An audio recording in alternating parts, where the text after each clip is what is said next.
The title of Demon King is a heavy burden, earned only through trials in a desolate realm. Among the 72 demons tasked with destroying humanity, only one can earn this title by passing a deadly test. And to aid in their conquest, each of these chosen rulers is granted a unique, special power. In a desolate throne room, the newest Demon King sits with his loyal attendant. He clenches his fist, realizing that he too has been given one of these legendary abilities. Overwhelmed, he desperately asks his attendant, Lilith, what power was I granted again? She replies without hesitation, it's Gacha. Demon King Kairos. The absurd name echoes in his mind as he struggles to comprehend his fate. Does it even make sense for a Demon King's power to be Gacha? He screams in frustration. He imagines the ultimate humiliation, facing a legendary hero, only to rely on a simple game of luck.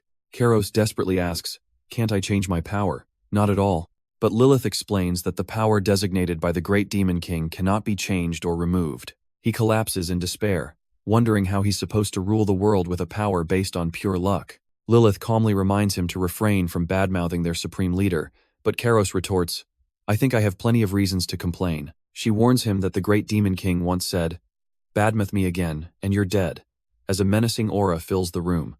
Unfazed, Kairos rants about how other Demon Kings received normal abilities, questioning why he alone was cursed with Gacha.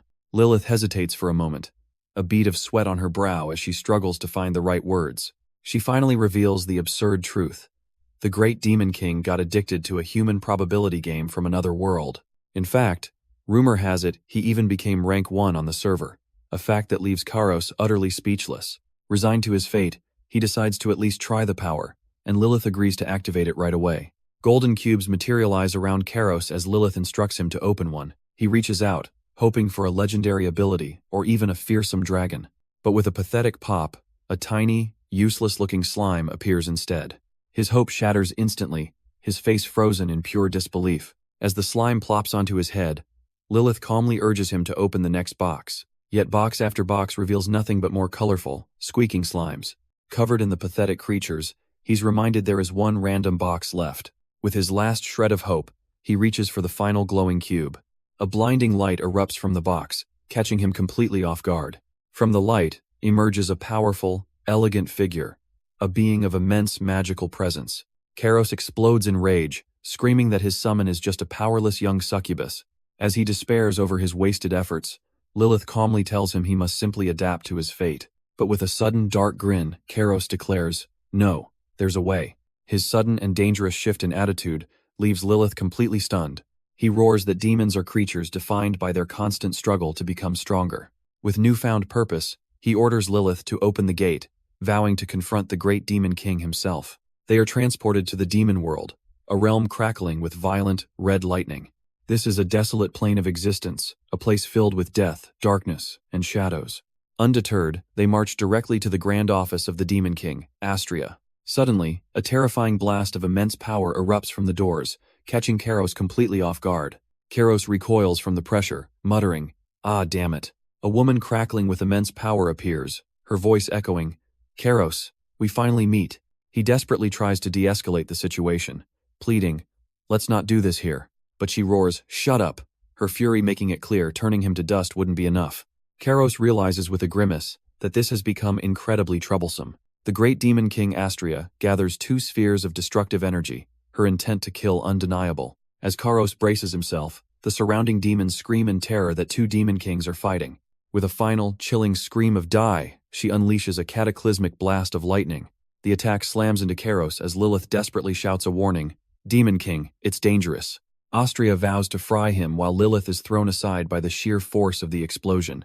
The devastating lightning attack slams down as Kairos desperately shields Lilith from the blast. Asura roars, pouring all her fury into the cataclysmic spell. A nearby guard tries to intervene, pleading for her to calm down in the sacred hall. But she ignores him, convinced that killing Kairos will settle everything.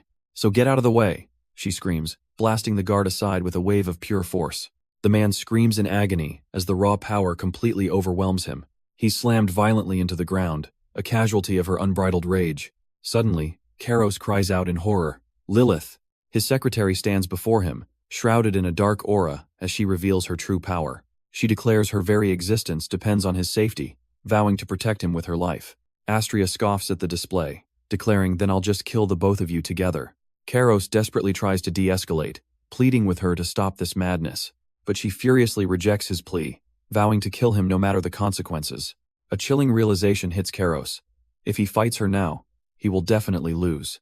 As she unleashes a devastating attack, he knows that as a demon king, he cannot run. He can only clench his fist in utter disgrace, completely overwhelmed by her power. But just as the blast is about to hit, another woman suddenly appears to intercept it. Panting heavily, the mysterious woman glares at the attacker, demanding, "Just what the hell are you?" Floating in an aura of pure power, she reveals her name. Baticia Confretia. That is who I am. The intervener's face drains of color, recognizing the name of one of the legendary four rulers. In a world with 72 demon kings, the balance of power is a lie, for over half the world is ruled by an untouchable few. These are the four great demon kings, beings of absolute despair and sorrow, and among them is the final ruler, the demon king of screams and rage, Baticia Confretia. The intervener can only stare in horror, realizing she's facing a living legend she'd only heard whispers of. But Baticia just smirks, her power exploding as she promises, "This time you'll really die." The very ground cracks and shatters from the sheer pressure of her aura alone. With a single, bloodthirsty scream of "die," she unleashes an attack meant to erase them from existence. A massive sphere of pure destruction hurtles towards the helpless group, leaving no room for escape. But just as it's about to hit, his summon screams, "Watch out!" and shoves Kairos aside. She takes the full, devastating force of the blast meant for her master, her body engulfed in cataclysmic energy. A red-haired woman can only stare in utter confusion, baffled by the sudden turn of events. The moment triggers a strange vision for Kairos, a memory of him holding someone amidst swirling blue energy. Later, Lilith grabs him in shock, demanding to know if he just used the legendary skill, magic nullification. She recoils in disbelief, wondering how he could possibly possess an ability belonging to the great demon king. Seeking answers about this impossible power, Kairos arrives at a grand hall, drawn by the sounds from within. He's met by a terrifying horned figure, the great demon king himself, who grins, "You seemed like you were having fun." At his side, the red-haired woman from before bursts into laughter, clearly amused by Kairos' arrival. Kairos takes a seat at the table, now face to face with two of the realm's most powerful beings. The demon king leans forward with a predatory smile, asking, "So, why are you here to meet me?" With grim determination, Kairos states that he believes there is a fundamental problem with his power. The red-haired demon sips her drink, thinking to herself that Kairos is, as expected, a crazy guy. He explains that while he has defeated numerous demon kings, he has never encountered one whose power is simply Gacha. Hearing this, the woman spits out her drink in utter shock, sputtering, "Gacha? Look, that's the typical reaction," Kairos yells, pointing at her as she chokes. He sighs in frustration, complaining that the power is useless for instilling fear, and its probabilities are far too erratic. The great demon king leans in, asking if he wants to change his power, and Kairos immediately confirms that he does. But with a sharp tap of his goblet, the demon king flatly refuses, leaving Kairos completely stunned. He then erupts in laughter, admitting he's just too bored and thinks it would be fun to watch Kairos suffer. "How can you give me such an ability just for fun?" Kairos screams, slamming his fists on the chair in pure rage. However, the demon king simply smirks, offering to give him something else instead, catching everyone's attention. The great demon king reveals his gift is the true identity of the woman beside him, Baticia Confretia, the demon king of screams and rage. Baticia freezes in absolute terror, her mind completely shattering at his words. But his fury suddenly erupts. "You have disgraced me right in front of my office."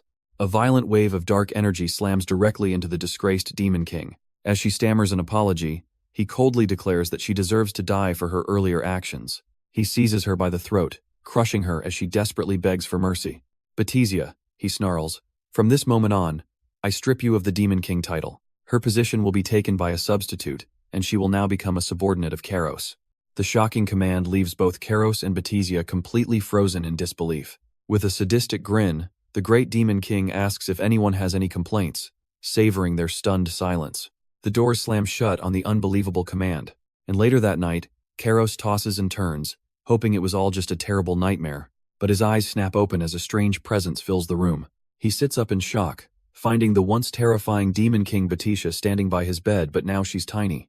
"No way," he mutters, clutching his head in utter disbelief. But a swift kick to the shoulder confirms his new reality, as she screams, "What do you mean by no way?" The tiny, enraged demon throws a tantrum, absolutely refusing to accept her fate. Even as Lilith struggles to restrain her, Kairos can only sigh, realizing she still holds a massive grudge. How can we live together? She fumes, her pride as a former ruler completely shattered. But another voice calmly reminds them, we can't overturn the great demon king's decision. The intervener tries to calm the situation, suggesting the furious Beticia choose a room to settle in. He explains that the main chamber serves as the demon king's bedroom and office. His own room is located just below, connected to the main suite, and the only other option is the attic, currently occupied by slimes and a succubus. Suddenly, a succubus awakens with a jolt, her eyes wide with excitement as she shouts for the demon king. She launches herself directly at a bewildered Kairos, crying out his title with glee. He's knocked off balance as she clings to him in an overwhelming embrace. The intervener dryly observes, seems like the succubus has finally woken up, as Kairos looks completely drained. I like you, she coos, clinging to him while he wonders why she is suddenly acting like this. The intervener clarifies that all gacha monsters are inherently loyal, which is why they cling to him so affectionately. Kairos demands to know what incredible abilities his new summons possess. The answer is a soul-crushing none, as the succubus affectionately bites his head. Hey, succubus, don't eat my hair, he yells, completely overwhelmed by the chaotic loyalty. But in the middle of the chaos, a sudden realization strikes him. A wicked smile spreads across his face as he asks, you said you must obey me, didn't you? A week later, within the towering walls of Demon King Kairos's castle, the dust has settled. Lounging comfortably, Kairos asks his aide about the one person who has been strangely silent. She's been quiet for a week now, he muses, wondering what the fearsome former Demon King is plotting. His aide simply smiles, assuring him there's no need to worry about Lord Beticia. She's just having the time of her life, happily playing with the other gacha monsters. Kairos smirks, noting his chaotic subordinates get along because their mental ages are the same, but the time for games is over as he asks, anyway, what's the current situation? His aide confirms their castle is hidden behind double barriers, completely concealed from the nearby villages. Kairos sighs in relief, knowing their base of operations is secure for the moment. But the world is far from safe, as she reveals there are about 72 demon kings on the surface, and a terrifying new threat has emerged, with over 30% of them already hunted down and killed. Humanity is fighting back with unexpected ferocity, slaughtering the powerful demon kings one by one. This is why he was forced to completely conceal his castle, hiding in the shadows just to survive. But hiding is no longer an option. With a determined grin, he declares it's time to hunt monsters to grow their power. He immediately asks for nearby monster habitats, and his aide confirms there are 4 prime targets waiting for them. The first option is a goblin camp, a sprawling settlement with an estimated 300 monsters. A bit further out lies the Orcs' domain, a much more dangerous territory holding around 500 brutal warriors. The third is a single, hibernating ogre, a powerful but solitary target ripe for the taking. What about the last one? Kairos asks, only to learn it's an unknown threat, shrouded in the mystery of ancient ruins. His aide lays out the options, forcing the new Demon King to decide which enemy they will face first. Kairos falls silent, carefully weighing the risks and rewards of each potential battlefield. With a sudden burst of energy, he makes his choice, declaring, we'll start with the goblin's habitat. But just as they prepare, his aide reveals there's a mission tied to this specific hunt. If he successfully conquers their territory, he'll receive 2 random boxes as a reward. A predatory grin spreads across his face as he thinks, maybe I'll get something good this time. As they trek through the tall grass, the former ruler Beticia mocks her new master's lowly mission. Kairos, unimpressed by her status, simply tells her to be quiet and follow his lead. But the proud warrior scoffs, declaring, I'll handle it, so don't go messing around, rookie Demon King. Before he can react, she explodes forward at blinding speed, leaving him shouting in the dust. Soon, the imposing entrance to the goblin fortress looms before them.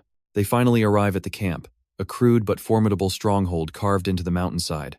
The sheer number of goblins patrolling the walls is far greater than anything Kairos had anticipated. Overwhelmed by the scale of the enemy, he turns to his powerful subordinate, asking, Beticia, what should we do? But she's already gone, leaping over the wall with a wild battle cry before he can even finish his sentence. Her voice echoes across the fortress as she roars, Listen up, goblins! The goblin horde inside stirs, their monstrous faces twisting in rage at the intrusion. I am the former Demon King, Beticia Confratia, she proudly proclaims, her power radiating outwards. She then commands them to pledge loyalty to Kairos, who can only think, this lunatic. In response, the colossal fortress gates begin to grind open, revealing the darkness within. An army of at least 500 goblins pours out, and Kairos realizes just how bad the situation is. From the horde, a formidable goblin chieftain emerges, his presence silencing the entire army. His eyes narrow, locking onto the intruders with an unreadable intensity. Frozen with fear, Kairos can only wonder what he's supposed to do against such overwhelming odds. But then the chieftain suddenly drops to his knees, declaring, "We pledge our loyalty to you, Master." The entire goblin army follows suit, leaving Kairos completely baffled by their sudden surrender. "Yeah, that's right," Batisha cackles, completely pleased with her overwhelming show of force. But Kairos is left utterly baffled, wondering to himself, is it really this easy? In the aftermath, the entire goblin camp is transformed into a place of celebration. A grand feast is prepared, with steaming dishes laid out for their new masters. Wine is poured as a sign of their complete and utter submission. The two demon kings now sit at the head of the table, being served by their new goblin underlings. Kairos still can't shake his suspicion, muttering that the goblins submitted far too easily. A goblin eagerly presents him with a platter of fruit, calling him master. Batisha scoffs at his doubt, coolly stating, "It's only natural for them to submit to my power."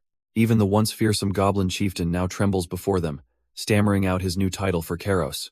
The now subservient goblin chieftain offers to guide his new masters through the village. Batisha, sipping her wine with an air of absolute superiority, casually agrees. "All right, lead the way." But Kairos remains deeply suspicious, thinking to himself that this easy surrender feels completely wrong. They walk through the goblin settlement, an unsettling calm hanging over the entire camp.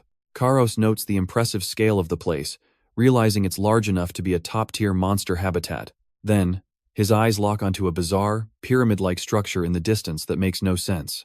He immediately turns to their guide, demanding an explanation. "Chief, what's that?" The chieftain just laughs nervously, claiming it's nothing but the mess from an ogre they've already subdued. Kairos' suspicion instantly skyrockets. The flimsy excuse doesn't add up at all. He knows the overwhelming power gap means that even 100 goblins couldn't possibly defeat a single ogre. Sensing a trap, Kairos screams Batisha's name in pure panic. He lunges to stop her from drinking whatever the goblins offered, shouting, "Throw that away!" But it's too late. She casually reveals she's already finished the entire glass. In an instant, the once submissive goblins surround them, their peaceful facade completely shattered. Realizing something is terribly wrong, Kairos orders Batisha to use her magic and wipe them all out. The former Great Demon King casually agrees, raising her hand to unleash absolute destruction. Yet nothing happens. She stares at her palm in utter confusion as her magic fails to activate. With her powers mysteriously sealed, the goblins seize their chance and charge forward for the kill. Trapped and facing an impossible fight, Kairos can only watch in horror, thinking to himself, "It's over." Deep within the goblin's hidden structure, a strange, ominous blue light begins to pulse from the darkness. Batisha groggily awakens, dazed and confused after the sudden ambush. With a pained groan, she forces her eyes open, trying to make sense of the darkness. Panic finally sets in as she finds herself bound, screaming, "What's this? Release me." But a calm voice cuts through her rage, revealing Kairos is tied up right behind her. He coldly scolds her. "Now you understand what happens when you stubbornly insist on your own way, right?" Strangely, the victorious goblins just stand there, making no move to attack their helpless captives. Batisha seethes with powerless fury, wishing she could obliterate these fools if only her magic would work. "That's the point," Kairos says, his expression turning deadly serious as he connects the dots. He explains that simple-minded goblins could never orchestrate such a perfect, magic-sealing trap on their own. As a terrifying demonic aura looms over the village, Kairos reveals his chilling conclusion. Another demon king is behind this. Batisha questions who the enemy demon king could be, but Kairos admits there are too many suspects. Panicking, she asks what they should do, but he calmly states their only option is to wait and observe. Their captor, a smug goblin, gloats about having overpowered two demon kings, infuriating the powerless Batisha. She can only seethe in silent rage, her immense power completely sealed away by this humiliating trap. Days pass in the darkness of the cave, with the two of them still bound and helpless. Finally, breaking the long silence, Batisha hesitantly asks him a question about their shared past. She demands to know why he bullied her back at the academy, her frustration boiling over. A shocked Kairos vehemently denies her accusation, insisting, "I didn't bully you." But she presses on, accusing him of being the one who spread those terrible rumors about her. He seems genuinely clueless, asking what rumors she's talking about, deepening the mystery of their past. "Don't act dumb," Batisha screams, her rage palpable even while tied back to back with a stunned Kairos. She finally reveals the source of her hatred, accusing him of spreading the rumor that she was the daughter of a brothel owner. A memory flashes of their time at the academy, a time when she truly thought of him as a friend before the betrayal. You knew how hard that time was for me. She seethes, her voice filled with years of pent-up pain and resentment. But Karos seems genuinely bewildered, insisting this is the very first time he's ever heard of such a thing. His denial only infuriates her more as she stares back in utter disbelief, shouting, "What?" Suddenly, his expression shifts into a knowing smirk, as a chilling realization dawns on him. Ah, I understand now. Just then, their captor, the goblin chieftain, interrupts their tense standoff with a new command for his underlings. The goblins move to untie only Karos, placing him in chains as he's prepared to be taken somewhere else. Batisia is left behind, demanding answers, but the goblin simply cackles that it's the master's will. Karos is dragged through a misty forest, arriving at a strange, isolated building. Bound in chains, he's forced before his captors, who sneer, "Greet our master politely." A voice echoes from a glowing purple orb. "Hello, Karos. It has been a while, hasn't it?" Instead of fear, Karos smirks, recognizing the voice of an old rival. It has. Borkania Barsalov. Within the orb, the silhouette of a woman on a throne takes shape, watching him intently. The master is finally revealed. The infamous demon king of treachery and deceit. Amused, she leans in with a sly grin, asking how he possibly knew it was her. Karos cuts straight to the point, demanding to know her true motive for orchestrating his capture. With a dismissive glance, she claims her request is simple, nothing much. But then her smile turns predatory as she reveals her true goal. "Just persuade your subordinate Batisia and send her to me." Borkania finally reveals her true, shocking goal, the complete elimination of a rival named Sotracross. With a snarl, she explains that this enemy is currently after her territory, making the threat both personal and urgent. The name hangs in the air with immense weight, for Sotracross is one of the 4 powerful rulers, a being of unimaginable might. She admits it's impossible to face him alone, but if she could just join hands with Batisia, victory would be within her grasp. After all, Batisia's power was legendary, renowned for inspiring unbreakable loyalty and overwhelming strength in her followers. Karos listens silently, realizing that even without her Demon King status, Batisia's influence alone remains a terrifyingly potent weapon. But Borkania presses her argument, warning that without true power, that influence will shatter, and Batisia's territory will crumble to dust. In the end, her subordinates will lose all trust and abandon her, leaving the once great ruler utterly alone. Sensing his hesitation, she makes her tempting offer, "I'll give you as many monsters as you want." Then she reveals the final, twisted prize. Once Batisia's influence is gone, she will become Karos's quiet and loyal subordinate forever. With a defiant smirk, Karos's eyes glow as he calmly states, "Unfortunately, I'll have to reject your offer." "Why?" Borkania seethes, but he simply explains his one unbreakable principle is to protect his subordinates. He then reveals he knows about the filthy rumors she spread, refusing to stoop to her despicable level. In a dark flashback, a younger Batisia is tormented by whispers calling her the daughter of a brothel owner. Karos reveals Borkania even framed him as the culprit, a twisted plot to drive them apart. "I understand your intentions," she says icily, her patience finally snapping. She condemns him to a lonely death in the goblin cave as a terrifying purple energy erupts from her orb. The power reveals the goblin chieftain and his companion, who cackle at the sight of their new target. Through the orb, Borkania gives her final, chilling command. "Kill that demon king."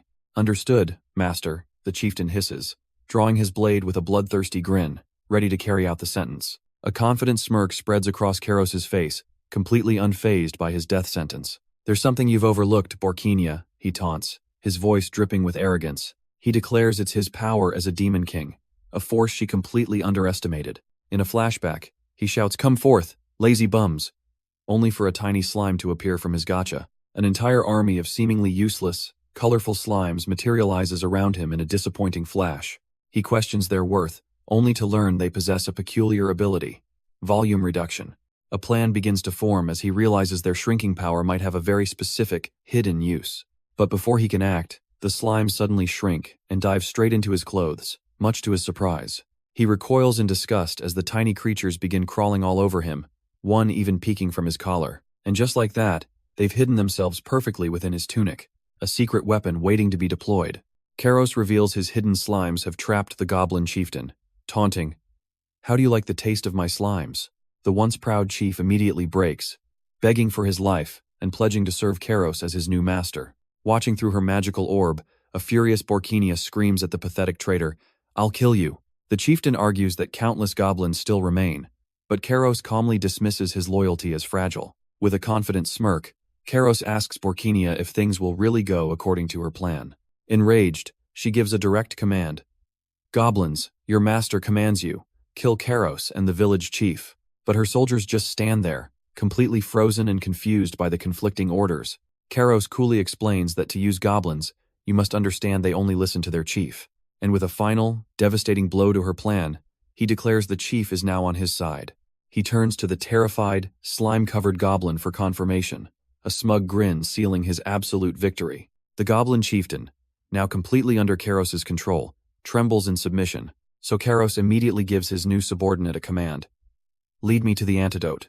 Watching from afar, a seething Borkinia can only witness her perfect plan crumble, and in a fit of pure rage, she shatters the orb, cutting off her connection.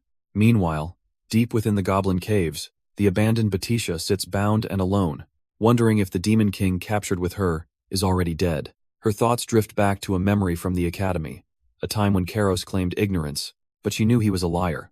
A place called Pantania flashes through her mind, a wretched village known for gathering trash, holding a key to their shared past.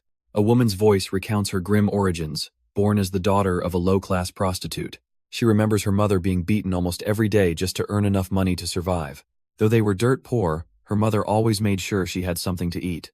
And in those simple moments, they were happier than anyone else in the world.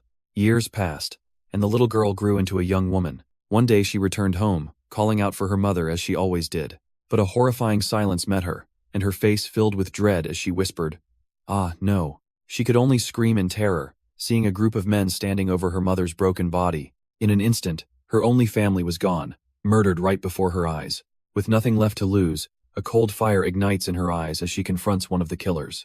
The killer smirks, noting her pretty face as tears stream down her cheeks. Surrounded by shadowy figures, she overhears their sickening plan to violate her before selling her off. But in that moment of absolute despair, something inside her snapped. It was the moment she discovered a terrifying magical power she never knew she possessed. With a single, agonizing scream, she unleashes an uncontrollable wave of energy, erasing her tormentors from existence. When the dust settles, she is the only one left standing amidst the smoldering ruins of her entire world. Her immense power, a phenomenon seen only once a decade, quickly draws the attention of powerful figures. A nobleman takes her in, giving her a new identity. From now on, your name will be Batisha Confretia. He declares she will be his adopted daughter and must now attend the prestigious academy. And so, the orphaned girl with world-breaking power steps onto the academy grounds, her past buried but her resolve hardened. At the academy, her new noble status brought her instant, superficial acceptance from the other students. With just the title of a prestigious family, everyone's attitude towards her suddenly changed. Everyone, that is, except for one boy who climbed the ranks on his own, a boy she felt a strange kinship with. Their constant bickering formed an unlikely bond, and she thought they had become genuine friends. But that belief, like a fragile mirror, was destined to shatter into a million pieces. Suddenly, vicious rumors about her true origin began to poison the halls, turning everyone against her. A dark, manipulative presence began to loom over her, pulling the strings from the shadows. Then, a classmate named Borkinia approached with feigned concern, planting a seed of doubt. It seems like Karos has been spreading rumors. The accusation struck her to the core, twisting her trust into horrified disbelief. She immediately confronted him, demanding to know the truth, but his confused "what?" only sealed his fate in her eyes. He smirks, confirming her accusation with a chilling "of course I did." Her smile turns cruel as she snaps back to the present, a prisoner in a dark cave. "Just kill me quickly, you bastards," she screams, ready for death. But instead of a blade, she's offered a strange potion while her hands are bound. To her shock, Karos stands before her, having somehow subdued her goblin captors. He then reveals the devastating truth. As for those rumors, it was Borkinia who spread them. The real traitor wasn't him, but the one who pretended to be her friend. Her entire world shatters as she realizes the depth of the betrayal. A single tear escapes as years of hatred finally melt into regret. With the truth revealed, Karos extends a hand, offering a new path forward together. An eagle soars over Karos's newly established floating fortress, a safe haven in a world of enemies. Back inside, Karos finally relaxes, feeling truly at home for the first time since becoming a demon king. His loyal subordinate Lilith greets him, relieved he returned safely from the dangerous goblin camp. But she immediately questions his decision to recruit the nervous chieftain standing in the corner. Karos confirms his plan, intending to use the chieftain's 200 goblins as a powerful special forces unit. He declares the goblin will now live in the castle under their watch, a decision Lilith reluctantly accepts. Just as he settles in, a quiet voice calls his name, interrupting his rare moment of peace. It's Batisia, her expression grim as she states, I need to talk to you.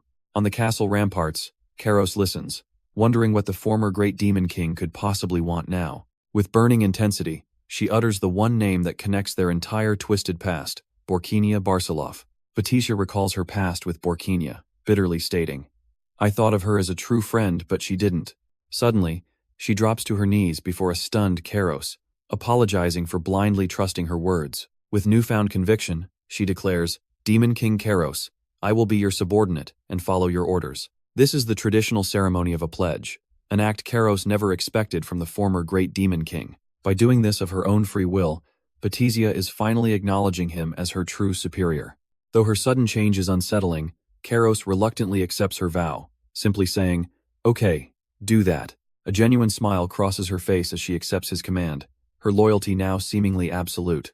Later, a small slime creature peeks into the room, interrupting the quiet moment. With his new powerful subordinate at his side, the succubus asks what his next move will be. Karos calmly sips his tea, a mysterious plan forming as he replies, Before that, there's something we need to do. Karos turns to his subordinate, demanding the special ability he was promised for completing his task. But it's the mysterious intervener who answers with a cryptic warning. I'm not sure if you'll like it. It can't be worse than it is now, he scoffs, demanding she reveal the power. In response, she unleashes a torrent of strange pink energy, her eyes glowing with immense power. She focuses the chaotic energy into a single point, creating a swirling vortex of pure light. A shimmering portal materializes in the room as she calmly invites him. Please step inside, my lord. Karos can only stare in disbelief, realizing she has just created a personal subspace from nothing.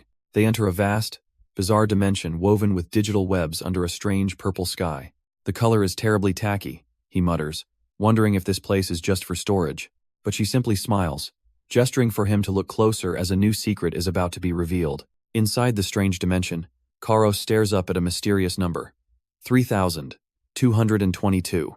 He turns to his guide, demanding to know, What is this? She reveals that these are points he can use to purchase special draw boxes. He inspects a sample, realizing each one costs 100 points to acquire. But a new mystery emerges as he questions why all the other reward slots are empty. Lilith explains the Great Demon King's decree. He will only add more items once something interesting happens. Doing the math, Karos confirms he can only buy 32 of the available boxes for now. Let's buy them all, he decides, refusing to wait for some unknown future update. Back in a lavish room with his subordinates, he's instructed to open the massive pile of boxes one by one. He picks up the first box, his face tense with anticipation for the power hidden within. Karos opens the first box, and a blinding golden light erupts from within. He recoils slightly, confused by the strange object that emerges, asking, What is this? It's a legendary material, the divine ore Brion, something that shouldn't exist in this era. Batisia reveals its terrifying nature, a dangerous mineral that disappeared 1,000 years ago and can inflict fatal wounds just by touch. Is it that precious? He asks, holding the ore carefully, as she confirms it's more powerful than he can imagine. Deciding to play it safe, Karos declares, Let's seal it in the box for now, and open the rest. He proceeds to open the other boxes in a flurry of colorful light, hoping for another jackpot. But the results are a complete disaster. An old sword, a rusty shield, and some useless paper. As expected, nothing useful. He sighs in disappointment, while a tiny Batisia brandishes the pathetic sword. Just as his hope fades, the mysterious woman calmly announces that only 2 boxes are left. With only 2 boxes left, Karos and his subordinates peer into the next one. But all he can say is, it smells weird. The grand prize is revealed to be nothing more than a single, disgusting, rotten tangerine.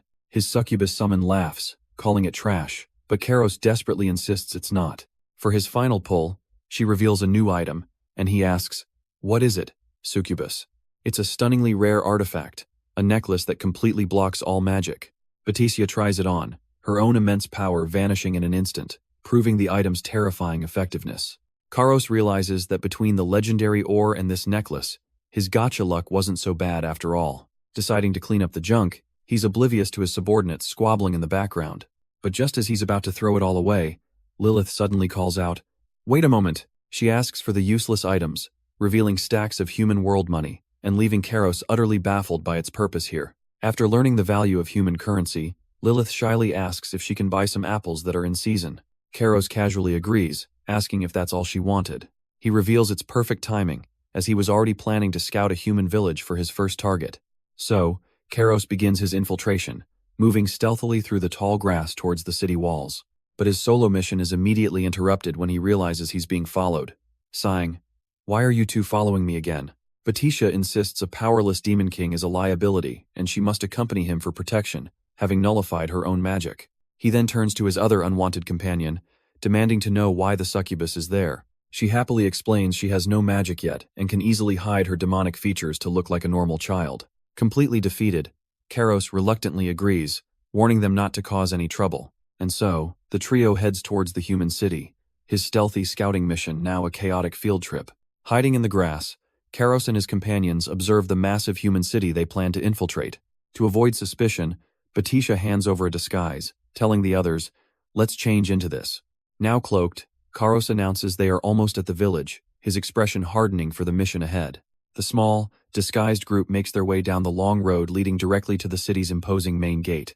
But their disguise isn't perfect, as Karos irritably asks the succubus about the slimes on her head. She explains they feel cramped, revealing to a shocked Karos that his summons can actually talk. Batisha smirks, realizing his Gacha summons can communicate, a power he didn't even know he had. The succubus lowers her head, slightly dejected by her master's annoyance. Her mood instantly brightens as she spots their destination, excitedly shouting, "Oh, we've arrived, master." Standing before the towering walls, Karos can only stare up at the gate, admitting, "It's quite big." A heavily armored guard blocks their path, demanding to know their business in Bardarak territory. Karos smoothly lies, claiming they're just exhausted adventurers looking for a place to rest. But the guard isn't convinced, his voice cold as he demands, "Show me your ID." Just as Karos freezes, Batisha suddenly steps forward, presenting her empty hand to the guard. A strange, mesmerizing power begins to flow from her fingertips, her eyes glowing with intent. The guard's mind is instantly overwhelmed, as the purple energy seeps into his very soul. His tone shifts completely, now warmly welcoming them as fellow adventurers into the city. As they stroll past, the succubus cheerfully whispers, "Wasn't that too easy?" Inside, they're greeted by the sight of a massive, sprawling city, far larger than they expected. Karos observes the splendid architecture, but senses a dark undercurrent, noting the public sentiment doesn't look great. Batisha turns to him, asking, "How can you tell?" About the city's grim atmosphere. Karos explains that while the food stalls are bustling and people are clearly making a living, the adults all look grim, a stark contrast to the happy children, which tells a darker story. He quietly observes the crowd, confirming the unsettling feeling that hangs in the air. Suddenly, the succubus bumps into a local boy, letting out a small cry of surprise. The startled young man immediately stammers, "I'm sorry," completely flustered. But Batisha's eyes flash with crimson fury as she snarls, "How dare you?" ready to unleash her power. Karos instantly grabs her arm, ordering, "Don't take it out on the child, just let him go." He dismisses the terrified boy with a simple "go on," preventing a public disaster. Batisha fumes, questioning his mercy, but Karos coldly tells her, "You need to work on your temper." The succubus excitedly drags her companions forward, shouting, "I found the fruit stand!" They arrive at a humble market stall in the dreary stone town, where a lone vendor waits. Karos lays down a strict rule for his volatile companions. "No matter what I say, keep your mouths shut." Batisha fumes at being treated like a child, but the succubus cheerfully agrees with the assessment. Stepping forward, Karos calmly asks the vendor, "I'd like to buy some apples." The vendor praises the harvest, noting the apples are particularly delicious this year. But as he takes the fruit, Karos probes for information, asking why the town's atmosphere feels so uneasy. The vendor is taken aback by the strange question from the hooded customer. After a moment's thought, the man lowers his voice, explaining it's because of the Lord. He reveals a new, arrogant lord has taken over the territory, and his reputation is already terrible. The vendor whispers a dark rumor. The new lord has imprisoned the castle's original lady. Karos presses for a reason, but the man can only guess that they never got along. Finding the story intriguing, Karos decides the rumor is worth investigating as he accepts his purchase. He then turns to his subordinate, ordering, "Succubus, give me the money pouch." But the succubus cheerfully admits she doesn't have it, claiming a kid who bumped into her must have stolen it. As Karos and Batisha stand stunned, the succubus gleefully skips away from the awkward scene. Meanwhile, in a dark alley, a young boy is seen running, completely out of breath. His path is suddenly blocked by a group of thugs, their leader demanding to see his haul for the day. The boy clutches a small package tightly, his face a mask of fear and resignation. With a cruel smirk, the thug snatches the stolen money pouch right from the boy's hands. The thug leader inspects the stolen pouch, impressed by the thick wad of cash he calls the work of kid, number 3. He pockets the money, relieved he won't get hit today, while the young thief watches in silent despair. But his relief quickly turns to greed as he violently grabs the boy by the hair. "Go back to those people," he snarls, shoving the terrified boy forward with a new, cruel command. He sees them as nothing more than wealthy travelers, a perfect mark to be squeezed for even more cash. The threat hangs heavy in the air, promising a brutal punishment if the boy fails his new mission. Instead of fear, the boy clenches his fist in disgust, repulsed by the thug's foul smell. Suddenly, the thugs are startled by an unseen presence, demanding, "Who are you?" A familiar, smiling face emerges from the shadows as Batisha calmly says, "We meet again." Behind her, 2 other cloaked figures block the alley, cornering the criminals and their young pickpocket completely. The thug leader smirks at the cloaked Batisia, mocking her bravery. "Ho-ho, aren't you a rare beauty?" But her eyes glow with immense power as purple energy crackles in her hand, shocking the criminal. She unleashes the blast without a word, engulfing the thug in a torrent of violent energy. The fight is completely one-sided as he's sent flying, utterly defeated in a single, devastating blow. "You're too lustful. And also a fool," she says coldly as his soul departs his body. She then turns to the terrified boy and his gang, demanding, "Give us the money that you stole."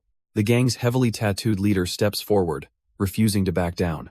"Do you think we'll give up the money without a fight?" His men glare with murderous intent, ready to swarm the intruders at a moment's notice. In an instant, the 3 cloaked figures find themselves completely surrounded in the open courtyard by dozens of thugs.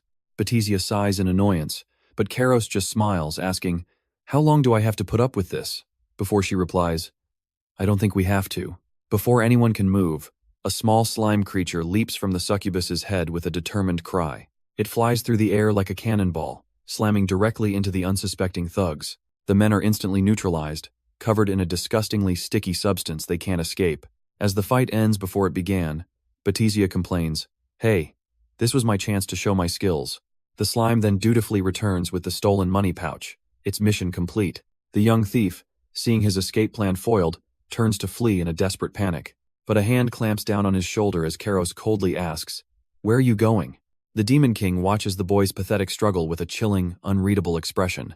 He leans in close, his voice low and threatening. Do you know anyone here?" The boy admits he's an orphan, and Karos's terrifying response hangs in the air. "An orphan, good. Take him to the castle," Karos commands, but Batisha is stunned, asking, "What? We're not going to kill him?" He then offers the boy a warm bed and plenty of food, a deal the thief can hardly believe. In exchange, Karos says with an unnerving smile, "You will make a deal with me." Desperate, the boy accepts the offer, shaking the Demon King's hand without hesitation. A blinding flash of light erupts from their clasped hands, sealing the pact. The boy's eyes roll back as the power of the contract takes hold. Soon after, a village chief rushes to the castle with urgent news for the Demon King. "The ogres have awakened," he cries in terror, begging for their help before it's too late. Annoyed by the sudden crisis, Karos sighs, but Batisia simply tells him, "Stop complaining and let's go." But as they walk, she can't help but ask the question on her mind. "But why are you letting him live?" Karos reveals his plan is not brute force, claiming, "I'm just taking a different route." His true goal is to sow discord from within the empire, letting its own system cause its downfall. To achieve this, he explains he'll need human pawns on his side, starting with the thief he just recruited. But Batisia questions his complex strategy, wondering why he doesn't just wipe them out with overwhelming power. Ignoring her, Karos leads them to a hidden, vine-covered entrance, the first step in his infiltration. Their destination is a seemingly peaceful human village, a perfect target for his insidious plan. Suddenly, a tiny, flying Batisia zips through the sky above the village, scouting for an opportunity. Her eyes lock onto a basket overflowing with glittering jewels and gold, a tempting prize for any demon. "Shiny!" she exclaims, diving towards the treasure with unrestrained glee, completely forgetting their mission. In a flash, she snatches a piece of the treasure and makes a swift getaway from the scene. A young demoness thinks to herself, "I'll take the jewelry to the Demon King, he'll be happy," while peeking over a stone wall. Her mission is sidetracked when she spots a mysterious, silver-haired woman locked behind a barred window. The lonely prisoner turns with a somber expression, her voice soft as she asks, "Who are you?" Stunned, The little demon flies up to the window, wondering aloud why the woman can see her when she should be invisible. But instead of alarm, the woman shows only concern, warning that it's not safe for a child to be there. Her voice grows desperate as she pleads with the intruder to go away, as far as you can. Utterly confused by the strange human's reaction, the demoness suddenly remembers what she came for. Meanwhile, back at their base, Lilith calmly takes a bite from an apple after completing her own task. So, have you taken over the ogre cave? Karos asks, only to be told it took less than 3 minutes. Batisha confirms there were no problems, smugly asking when they plan to return to the human village. Karos stands over a map, declaring to his subordinates, I need to do something about that. Pointing to a specific region, he reveals his cold strategy is to let them destroy themselves without any interference. His true plan is far more insidious, to orchestrate an internal rebellion, secretly led by the nobles themselves. Lilith instantly understands the genius move, realizing it would be perceived as a territorial battle, not a demon-led uprising. But Karos hits a wall, questioning where they could possibly find a noble who would join their dangerous cause. Suddenly, Batisha recalls a merchant's story about a mysterious and powerful young woman known only as Lady. She realizes that if this rumored figure is real, she could be the missing piece to their entire plan. Karos, however, glares at her, sarcastically telling the fuming Batisha that she's all the help he needs. Changing subjects, he turns to a sleeping captive, deciding it's time to wake him up and ask some questions. The terrified man is hauled before him, and when asked for his name, he can only stammer out, Jacob. Karos leans in with a sinister smile, asking the thief about the former lord's daughter. The man reveals her name is Irina Austria, a kind young woman who once walked freely through the village. He remembers her as a beautiful soul with striking silver hair and golden eyes. She was a rare kind of noble, beloved by everyone because she genuinely cared for the poor. But his story halts, his face twisting in despair as he chokes on the words, but now. Hearing the description, the succubus suddenly realizes, I think I know that person. Meanwhile, in a cold stone prison, that very woman sits chained on the floor before a silent night. The guard asks if she's all right, her trembling hands betraying the terror she's enduring. I'm fine, she insists, urging the knight to simply follow the Lord's cruel orders. Overwhelmed with guilt, the knight collapses to their knees, crying out, how did it end up like this? Irina calmly accepts her fate, stating she's just a daughter with no rights, destined to be sold. But the knight reveals the horrifying truth. But now your brother is on a rampage. This new lord, her brother, terrorizes the village, indulging in every cruel pleasure imaginable. Hearing of his cruelty, Irina's face hardens with silent, contained fury. The knight laments that she should have been the lord, but she simply tells him to leave for his own safety. He reluctantly leaves her alone in the darkness of her cell. Alone, she clenches her fist, unable to bear the thought of her people's suffering under his rule. She curses the laws that prevent a woman from leading, a rule that has doomed them all. But as she despairs, a strange and powerful sensation washes over her, something she calls a good feeling. Suddenly, an immense wave of blue energy erupts from her body, revealing a hidden power she never knew she possessed. From afar, the Demon King senses this new power, calling it something very good.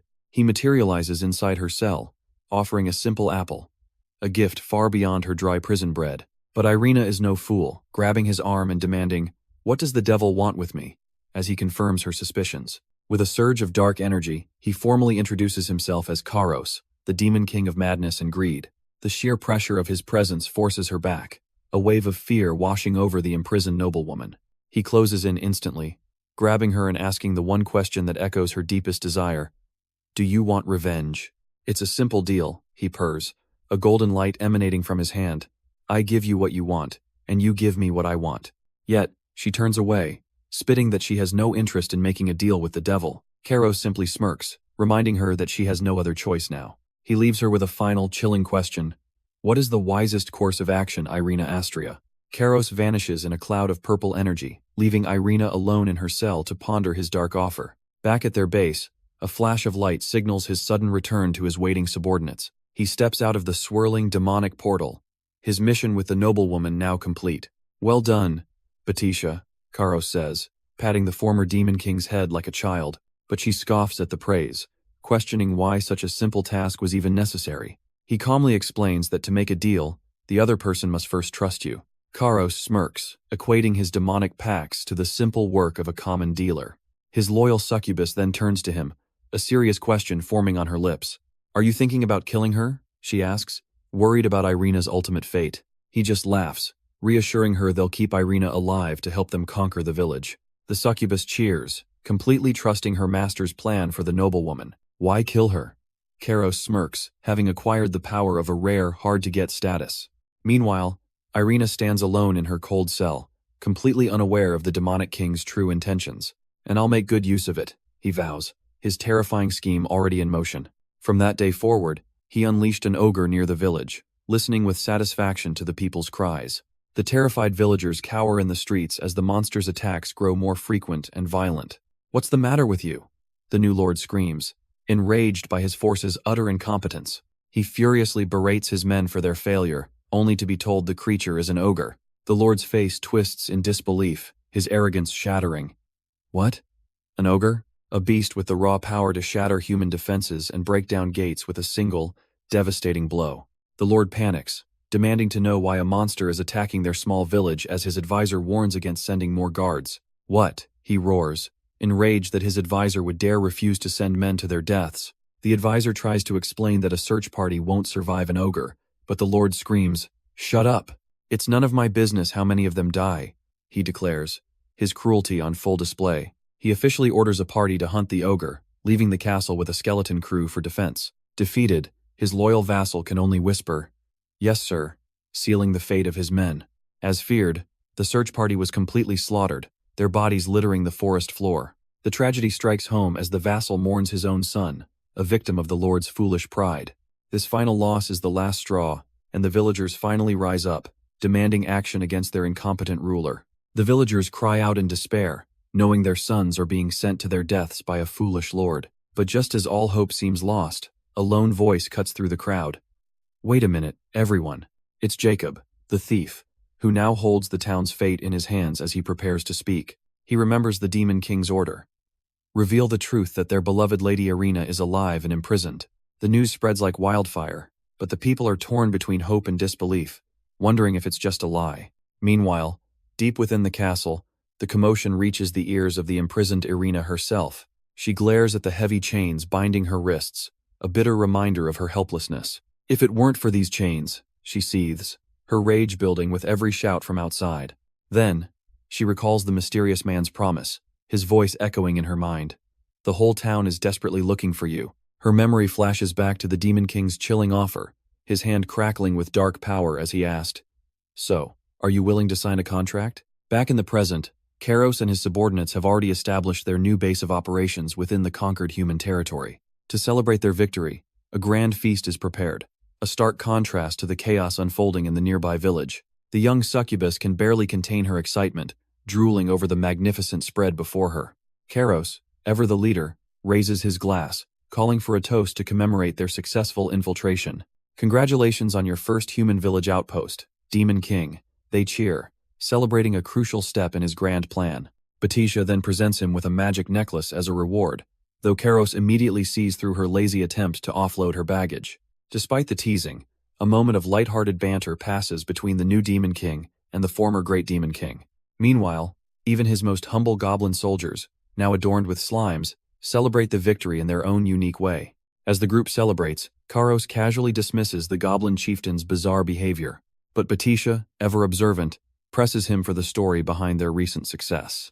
With a confident smirk, Kairos recalls the crucial moment his plan was set in motion. Days ago, under the cover of night, he had infiltrated a lonely castle tower. There, he confronted the imprisoned noblewoman Irina, asking, "Are you willing to sign a contract with me now?" "I accept," she declared, sealing a pact that would change everything. With newfound conviction, she vowed, "Demon King Kairos, I promise I'll be on your side." At her words, the very chains binding her shattered, unleashing a long-suppressed power. Now free, she stands over the unconscious guards, her path to vengeance finally beginning. Her footsteps echo along the castle ramparts, a silent declaration of war. "The rightful ruler is back," she cries to the masses, "and the usurper will be dethroned." The crowd murmurs in shock as they recognize the face of their long-lost lady, Irina. She ignites their fury, demanding they throw out the current lord and welcome a new one. Back at the feast, the succubus is moved to tears, whispering how wonderful their lord is.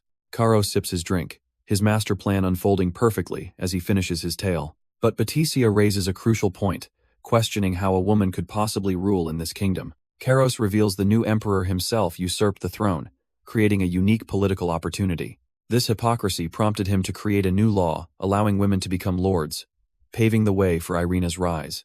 Lilith praises his genius, but Kairos smirks, revealing the emperor's law was actually a setup. The revelation sends a shockwave through Batisha, who nearly drops her glass in disbelief. She suddenly stands, her chair scraping the floor, as Kairos asks, "Batisha, is something wrong?" Without a word, she flees the room, ignoring his desperate calls to come back. She stops outside the castle walls, only to be confronted by a mysterious knight in golden armor. Batisha glares at the powerful newcomer, demanding, "Hey, human, who are you?" The knight looks down on her with an unimpressed gaze, remarking, "For a mortal, you've got a lot of energy." Suddenly, a massive golden axe materializes in her hand, crackling with immense power. The weapon hurtles towards them as Lilith screams a desperate warning, "Dodge!"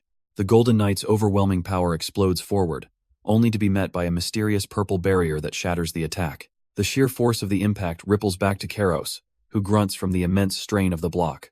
"I am Sinclair Sekriad," the warrior declares, "a hero answering the call of the sun god, and I have come to slay the demon king." Batisha freezes in terror, realizing she stands no chance against an opponent of this caliber on her own. But a sudden presence materializes behind her, causing her to whip around in utter confusion. "Damn it!" she screams, seeing Kairos has stepped onto the battlefield to interfere. He now stands between them, a shimmering barrier deflecting the hero's holy aura. Kairos's mind races in disbelief, wondering how the sun god's hero could have possibly found this place. Unfazed, Sinclair raises her gleaming sword, her gaze locked on her one and only target. Kairos reels from the hero's immense power, thinking this might be the end. But the Golden Knight shocks him, declaring, "Human, fear no more. I will protect you from the demons." He realizes his magic-blocking necklace is fooling her into thinking he's a human in distress. Sinclair then unleashes a cataclysmic holy attack, vowing to slay the evil group and bring peace. Kairos stares into the overwhelming power, wondering how they can possibly survive this unscathed. As the golden flames erupt, he desperately forces himself to think of a way out. In a flash of insight, a cunning and desperate plan forms in his mind. He stumbles forward, feigning weakness and calling out to his powerful new ally. "Please help me, I'm about to collapse," he pleads, cleverly blaming his condition on the work of a demon. With a thud, he collapses to the ground, his desperate gambit now in motion. The Golden Knight catches him as he chokes out, "Wah, I can't breathe." He lets out a pained cry, his face contorted in a convincing display of agony. Kairos realizes with a jolt that even a brief touch of her saintly power is torture for a demon. "Hero, please take me to the village," he pleads, and she instantly agrees to help the victim. In a blinding flash of holy energy, the hero whisks him away from his allies. His subordinates can only scream his name as they are left behind in an instant. A tearful Batisia watches them vanish, whispering his name in utter despair. But Lilith tries to calm her, insisting, "The king will be fine, let's just trust and wait." Kairos groans, slowly regaining consciousness after being forcefully teleported by the hero. He jolts awake, finding himself not in a prison cell, but an unbelievably lavish room. His confusion deepens as he realizes it's a girl's room, wondering if it belongs to the holy hero herself. Knowing he's deep in enemy territory, his only thought is to escape before he's discovered. But as he opens the door, he freezes, finding Sinclair having tea with a shockingly familiar face. "You're awake," the Golden Knight says calmly, catching him completely off guard. Kairos's mind races, stunned to see Irina, the very noblewoman he made a deal with, sitting with his captor. Irina points directly at him, asking Sinclair if this is the so-called human she saved. His cover is about to be blown as Irina instantly recognizes him not as a victim, but as the Demon King. Yet Sinclair, completely oblivious, just smiles and asks the human she rescued for his name. Trapped and desperate, Kairos quickly invents an alias, stammering out the name Bean. The holy hero immediately presses him, asking why a Demon King would capture a simple human. Kairos knows this is a crucial moment where a single mistake could expose him completely. He begins his lie, claiming to be an adventurer who was traveling the world with his companions. In his fabricated tale, he and his friends were once filled with hope upon discovering a new village. But their journey led them to a Demon King's castle, where he tragically lost everyone he cared about. He feigns despair, knowing this heart-wrenching story is his only way out of this impossible situation. Suddenly, he's startled by an unexpected sound, breaking his act for a split second. Overcome with guilt, the hero Sinclair bows deeply, sincerely apologizing for his loss. "I should have saved them," she cries, as Kairos is forced to comfort the very hero who captured him. Karos internally notes the hero's overly emotional personality, realizing this is a weakness he can use. "Tell me what you want," Sinclair declares with heroic fervor. "As a hero, I will grant your wish." Even Irina, the new lord, sighs and offers her full support in his quest for vengeance. With both of them on his side, Karos carefully considers his next move, a brilliant plan forming in his mind. He knows the hero has already seen his castle, a dangerous loose end that could expose everything. The only solution is to keep her as far away from that Demon King's fortress as possible. So with a look of burning conviction, he makes his request. "Let me defeat the Demon King with my own strength." Sinclair's face lights up with admiration, completely buying his act and agreeing to his bold wish. Karos can hardly believe it. His desperate gamble is actually working perfectly. "Starting today," she announces with a flourish, "I will train you myself." Karos is left utterly speechless by her offer to train him personally, but his plan hits a snag when she suddenly declares, "Actually, Bean, I sense demonic energy from you." He panics. Even the magic, blocking necklace he prepared wasn't enough to fool a hero of her caliber. Yet, Sinclair completely misreads the situation, believing the Demon King must have cursed him to protect himself. "Let's go to the Sun God's temple," she exclaims, dragging him towards the most dangerous place a demon could be. He desperately tries to refuse, realizing his simple deception is spiraling completely out of his control. But his protests are useless, and soon they arrive at the magnificent, and for him, terrifying, Sun God's temple. The training that follows is so brutal, it leaves the Demon King gasping for air, pushed to his absolute limit. To his horror, Sinclair cheerfully informs him this is just the beginning, with 16 more days of this hell to go. Under the hero's relentless regimen, the mighty Demon King's soul practically leaves his body from pure exhaustion. The hero's body radiates a pure sun god energy that he can only endure because he's half human. He knows he can't last much longer, but the oblivious hero simply asks if he's hungry. Then she offers him a tonic with a crazed smile, making him desperately wish for an escape he can't see. His body finally gives out, and he collapses on a remote cliffside, completely exhausted from the torment. Noticing his worsening condition, Sinclair suggests they rest for a day, a small reprieve from the hellish training. From the cliff, they spot a village of sun god worshippers, a human settlement he never expected to see. A wicked smile spreads across his face as he realizes this bustling village is the perfect chance to finally escape. As they enter the town, they're immediately greeted by a man who seems to be the village chief. "Hero, what brings you here suddenly?" the chief asks, showing her established reputation in these lands. She simply replies that everything is as the sun god wills, her faith absolute and unwavering. The village chief turns to the cloaked man beside the hero, asking, "And the person next to you is?" Sinclair coolly explains he's just a man she's temporarily taking care of, planning to take him to the temple tomorrow. Shock flashes across the chief's face as he realizes the boy isn't affiliated with the sun god. "That's right," she confirms, ordering him to prepare a room, and the chief reluctantly agrees. He then leads them through the town, offering to show them to their lodgings for the night. But as they walk through the seemingly peaceful streets, Karos feels a growing sense of unease. He observes that the village is almost too ordinary, a perfect facade that screams something is wrong. It's so ordinary that it's suspicious, with no signs of use and an unnatural, excessive cleanliness. The entire place feels artificial, as if it were built for a very specific, hidden purpose. A wicked smile spreads across his face as he realizes this is a very interesting village indeed. Finally able to rest in a proper bed, Karos lets out a sigh of relief, enjoying a rare moment of peace. But his rest is interrupted by a knock at the door, which he cautiously answers, "Yes, come in." The village chief enters, offering a warm meal and asking if he's had a good rest. He presents the soup with a seemingly kind gesture, placing it before the wary Demon King. Karos inspects the meal, relieved to find it's just ordinary food and not something more sinister. With the pleasantries over, the chief thanks him for visiting, his tone shifting slightly. Playing along, Karos insists the thanks are his to give, claiming he's recovered his strength thanks to their hospitality. The chief then begins to praise the hero Sinclair, calling her a strong and noble person. But his smile fades as he delivers a chilling warning. The hero is unpredictable and may try to harm him at any moment. So he says with a knowing smirk, revealing a mysterious item as his true intentions begin to surface. The village chief reveals his true colors, offering a stack of cash with a simple demand. "How about you take this and leave?" But Karos simply smirks, a cunning glint in his eyes as he considers the blatant attempt at bribery. He coolly rejects the offer, claiming a true traveler seeks adventure rather than safety. The chief's friendly mask shatters as he snarls a final warning. "You'll regret this." He storms out of the room, leaving the Demon King to contemplate the veiled threat. Later that night, a sudden cry for the hero shatters the village's quiet streets. The door bursts open during their meal as a panicked man shouts that there's a problem. It's the chief, desperately pleading for help against a sudden bandit attack that has appeared out of nowhere. Sinclair rises without hesitation, her holy power flaring as she vows, I, Sinclair, the sun god's hero, will surely protect our citizens. The villagers praise her as their savior, their gratitude perfectly masking the sinister plot unfolding before her very eyes. Kairos immediately senses a trap, knowing no bandits would dare attack so close to the sun god's temple. His eyes narrow as he realizes this entire raid is a carefully constructed lie. In a flash of insight, the chief's true intentions become terrifyingly clear. I think I understand what's going on, he smirks, seeing the whole board. Just as Sinclair prepares to charge, he steps forward, calmly telling her to wait. Would you let me handle this from here? He asks, his confident smile leaving her stunned.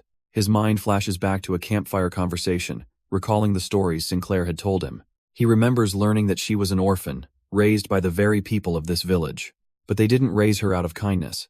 They simply taught her how to fight for humans. She was never a person to them, only a puppet, an ignorant and sturdy shield. He remembered who she was. Sinclair, the celebrated hero of the sun god. But what happens when you show a child trapped in a fairy tale the harsh reality of her world? Elsewhere, a group of mercenaries counts their pay 20 gold coins just to handle a single woman. With this money, we won't have to worry anymore. Their leader grins, ready to make it big. Suddenly, a scout cries out that their target has arrived, and the entire group turns to face her. The village chief points a trembling finger, screaming, "These are the ones who invaded our village." The bandit leader smirks, sizing up the hero. She's quite pretty, but it's a shame. Sinclair's eyes narrow with cold fury as the chief's betrayal finally sinks in. You have to die by my hand, the bandit roars, grabbing his weapon to charge. He swings with killing intent, launching the first attack in this carefully orchestrated trap. The mercenary leader's attack halts as he screams, "What's going on?"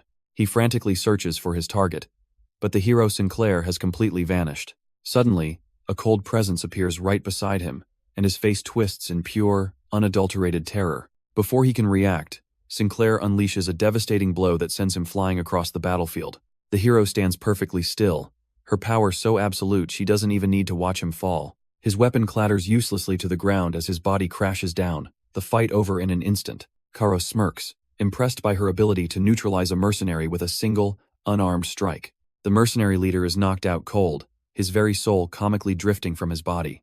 As the others draw their blades, Sinclair asks if he can handle them, and Karos calmly promises a peaceful resolution. He cracks his knuckles and faces the mob, offering them one last chance before they all die. Karos observes the woman in golden armor, wondering about her identity as the villagers cower in fear. The mercenaries stare in disbelief, the terrifying realization dawning on them, she is the sun god's hero. Sinclair stands revealed, her very presence confirming she is the legendary hero of the sun god. Karos steps forward, his voice cold as he offers them a single chance to live. Reveal who hired them. The terrified mercenaries immediately drop to their knees, begging for mercy and confessing they are not real bandits. One of them points a trembling finger at the village chief, exposing the entire plot for a mere 20 gold coins. The village chief panics, desperately denying the accusation as his scheme falls apart before his eyes.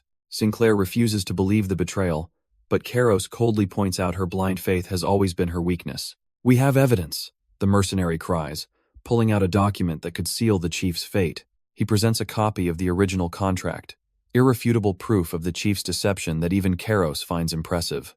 Karos coldly explains how the sun god's followers used Sinclair, an abandoned orphan, as a mere shield to build their power. The horrifying truth crashes down on the hero, her sword slipping from her grasp as she realizes she has been killing innocents. Her hands tremble as she confronts the reality that her heroic deeds were nothing but unforgivable sins. Crushed by the weight of this betrayal, the hero collapses to her knees, her entire world shattered by his words.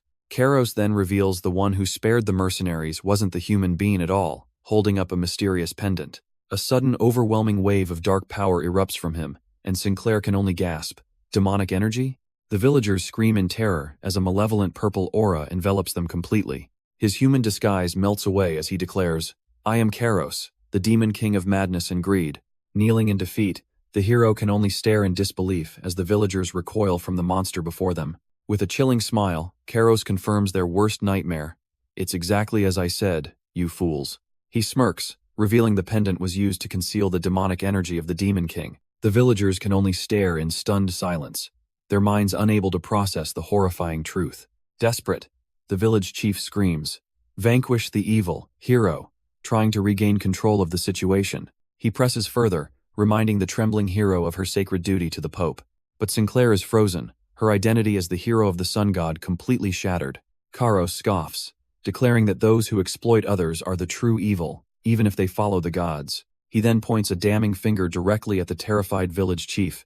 "He raised you as a hero only to use you," Karos reveals, exposing the chief's vile plan. He explains he has no interest in killing humans, even freeing the imprisoned Irina from her corrupt family. "I saved these 20 mercenaries," he declares, asking the broken hero, "So, who's truly righteous now?" Karos leaves the final, crushing choice to the hero, telling her to choose what she thinks is right. Her mind flashes back to the Pope's absolute decree. A demon is an evil that must be eradicated. But that entire belief system shatters into a million pieces, leaving her with a terrifying question.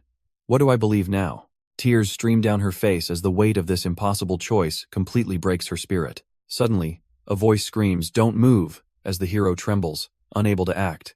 A squad of holy paladins appears from nowhere, completely surrounding the Demon King. The lead knight points his spear, demanding Karos surrender for possessing demonic energy. With a calm, almost knowing smile, the Demon King simply agrees. All right. The paladins cheer for Sinclair, mistakenly believing she captured him, blind to the hero's internal collapse. And just like that, Karos is escorted away to what looks like the holy capital itself. Bound to a stake, Demon King Karos is put on public display, surrounded by holy knights. A high priest rallies the crowd, roaring, "Slay the demon, and give glory to the sun god." The paladins raise their goblets in a triumphant cheer for their deity. Even the highest-ranking officials watch on, silently partaking in the ceremony. But Karos just laughs, whispering to a silent Sinclair, "Humans do love this kind of thing, don't they?" The priest announces that after the hero's final oath, the execution will finally begin. With heavy steps, the hero Sinclair ascends the grand staircase to fulfill her duty. She pauses, clutching the holy scripture, her expression a mask of cold resolve. The announcer's voice booms her title, Sinclair, hero of the sun god, as she swears a public oath to eradicate all demons in this world. The Pope declares it is time for the final oath, his voice filled with righteous pride. But on the platform below, a paladin shoves Karos into place as a holy seal activates. Sacred flames erupt, meant to bind the Demon King for his execution. Yet the hero Sinclair pauses over the holy scripture, her resolve completely gone. Her voice suddenly cuts through the silence. "Pope, are we truly beings of righteousness?" She challenges him directly, asking if their holy order is truly just. The Pope can only stare back, utterly bewildered by her sudden defiance. Sinclair trembles, her hand shaking as she clutches the book, her faith broken. All the while, Karos watches her mental collapse with a cold, satisfied smirk. Finally, she lets the holy scripture fall from her hands, admitting, "I don't know anymore." The Pope stares in disbelief as the holy scripture lies on the ground, demanding, What did you say?" Flustered, he tries to regain control of the situation, urging the hero to talk privately for a moment. But before he can continue, a massive golden explosion rocks the entire holy capital, sending the crowd into a panic. The sacred execution platform itself becomes the epicenter of this chaotic energy surge, catching Sinclair completely off guard. The paladins immediately blame the captive Demon King, screaming that he's launched an attack. But Karos's eyes widen in shock as he sees the true source. His subordinate, the former Demon King Batisha, is unleashing immense power. She transforms into her true form, smirking as she mockingly asks if they were enjoying the show. Without waiting for an answer, she soars across the holy grounds, her demonic power corrupting the sacred land. "Knights, purge the demon!" The Pope screams in a rage, but Batisia meets his fury with a cool, confident gaze. The holy knights immediately obey, charging forward to face a threat far beyond their comprehension. "Try to stop me, dogs of the gods," Batisha sneers, unleashing an apocalyptic blast of energy. The chaos sends Sinclair reeling back to a critical memory, running to confront him. It was the moment after his capture, where Karos calmly proposed an unthinkable deal. "Join me," he promised with a chilling grin, "and I will ensure everyone's safety." He was referring to the trembling knights and mercenaries, all held hostage by the situation. His words twisted her sense of justice, framing his offer as the only way to save the innocent. "How shameless," she seethed, her voice laced with the sting of his betrayal, but he just smiled, completely unfazed. "That's how demon kings are. So, what will you do?" Her hesitation shattered as she stood tall, declaring, "I've already made my decision. And now, in the present, the consequences arrive as Batisha blitzes through the capital's defenses. The hero Sinclair plants her sword, choosing to defend the Demon King from her own knights. "I am no longer your ally," she roars, creating a line no one dares to cross. But this all began with a flashback, where Karos mused that everything requires a bit of luck. He had prepared to use his gacha, calling out, "All right, come out, monster." This gamble was set in motion within the imposing halls of the Demon King's castle. After promising Lilith he would return, he turned his attention to Batisha. He stopped her for a moment, confirming the final piece of his plan. The great Demon King had granted him a special service from Astria, a free, powerful summon. And now, in the present, Karos unleashes that very gift in front of everyone. The Holy Knights can only watch in horror, screaming, What is that?" As a new nightmare is born, from the gacha emerges a colossal, roaring, twin-headed ogre, stunning the entire capital. Karos simply smirks, calling it something useful, while Batisha impatiently urges him to get on with the plan. The former hero Sinclair immediately takes charge, yelling for the others to climb onto their monstrous escape vehicle. From the palace steps, the Pope screams in absolute fury, "Knights, catch them quickly!" But the Holy Knights can only stand frozen, completely paralyzed by the sheer chaos unfolding before them. On the ogre's back, Batisha chants a single word, "Open," unleashing a swirling dark portal to another dimension. Their new monstrous ally steps directly into the void, carrying the defectors away from the holy city. As they travel through the subspace, Batisha glares at Karos, complaining, "Aren't you making me work too much?" He just smiles calmly, promising to listen to all her complaints later. Meanwhile, Sinclair stands firm on the beast's back, her resolve unshaken as she leaves her entire world behind. As Sinclair escapes, a final memory of the order she's betraying echoes in her mind. "Thank you for everything, Hero Sinclair." With unwavering resolve, she turns her back on her old life, bidding a final goodbye to the sun god and the Pope. The subspace portal slams shut behind them, sealing their escape and her decision forever. They emerge at a human village, where a shocked Irina shouts, "Karos, you came back alive!" He smirks, confirming he's not one to be bullied, as his allies realize they've returned to friendly territory. But Irina is stunned by the new faces they've brought with them, a group of rugged men celebrating their freedom. Their leader explains they aren't mere mercenaries, instructing her to raise them as a powerful new force for the village. Overwhelmed with this unexpected boon, Irina can only offer her heartfelt thanks for the reinforcements. Meanwhile, back at Karos' own fortress, a sudden, joyous scream shatters the silence. The succubus, overwhelmed with emotion, clings to her master, crying out, "Demon King," as he calmly accepts her embrace. "I missed you," the succubus sobs, clinging to her master who calmly comforts her. Lilith then formally greets him, "Welcome back, Demon King," with his other loyal summons standing ready. Karos smiles warmly, relieved that all his subordinates are safe after his harrowing ordeal. But Lilith immediately questions him, asking how he ever found the sun god's temple. She reveals the magic-blocking necklace he wore also acted as a tracker, monitoring his every move.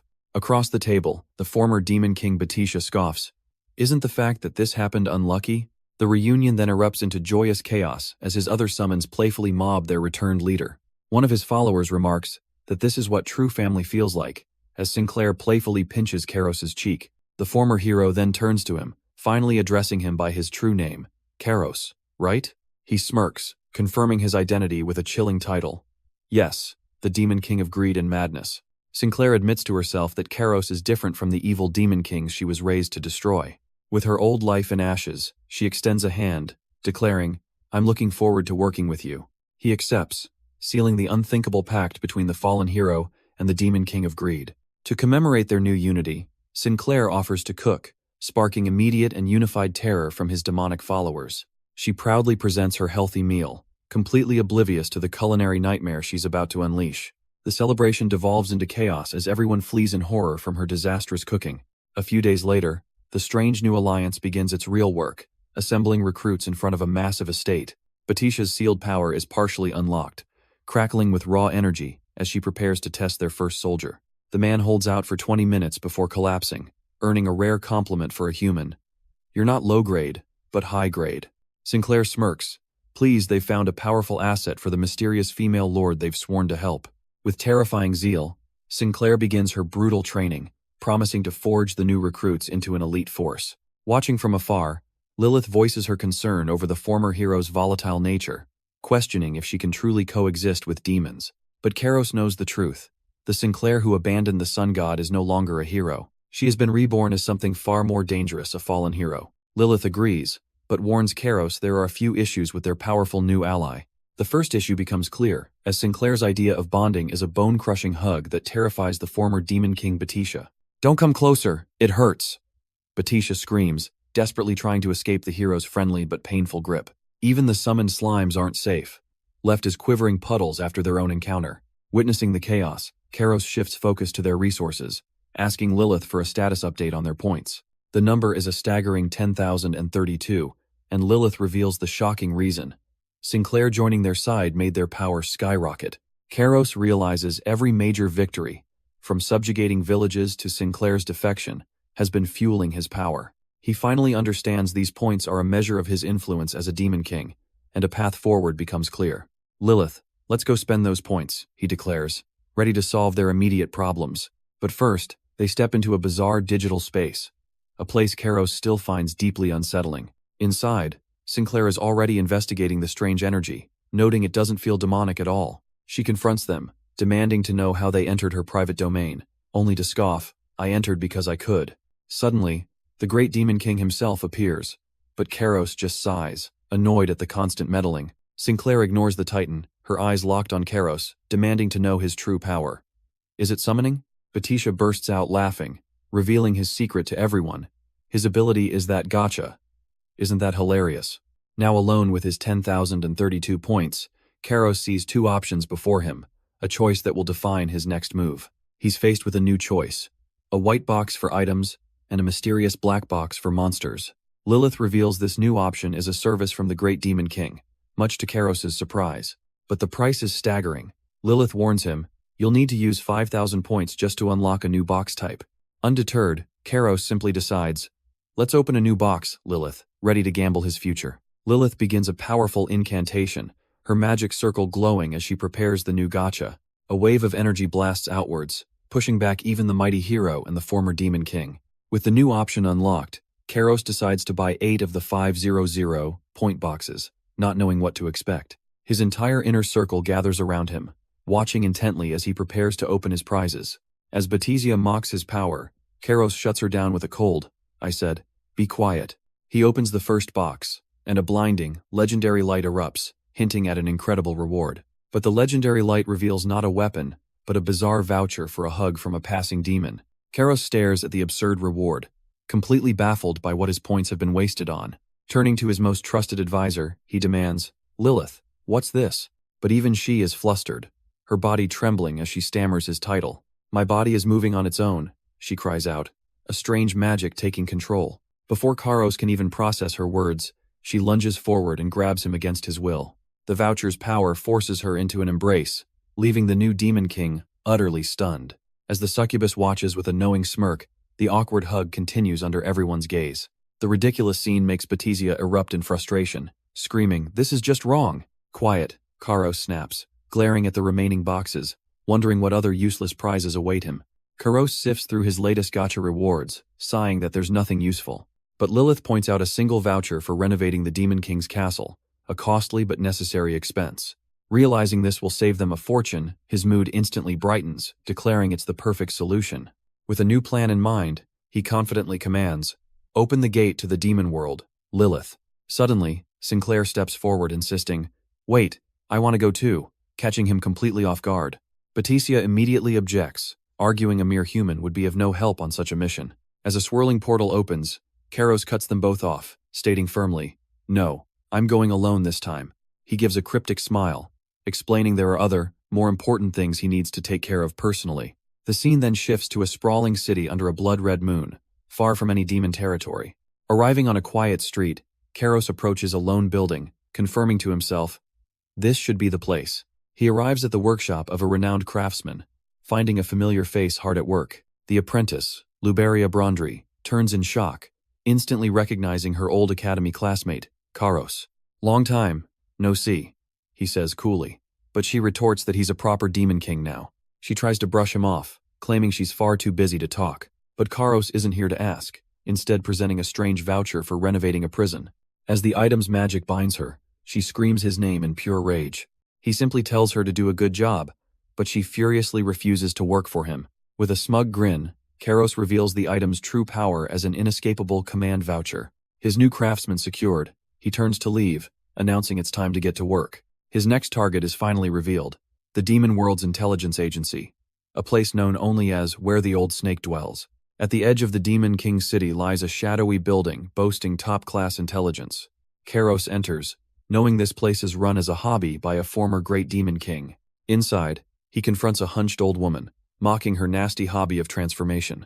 The crone is addressed by a name of immense power: Lord Naviros. Her disguise shatters, revealing a formidable man who asks if Karos is curious about Batisha's old subordinates. Karos knows those forces have the power to completely crush his foundation. For both his and Batisha's sake, he had to learn their current state. But he admits getting this information isn't easy, as it concerns a direct order from Astria. Naviros smirks, knowing everything has a price, and asks, "What can you offer me?" With a confident grin, Karos prepares to make his deal, ready to give whatever is necessary. Under a blood-red moon, a desolate ruin echoes with agonizing screams. "What the hell are you doing to me?" the great intelligence broker shrieks, overwhelmed by an unseen, ticklish force. He wails in protest.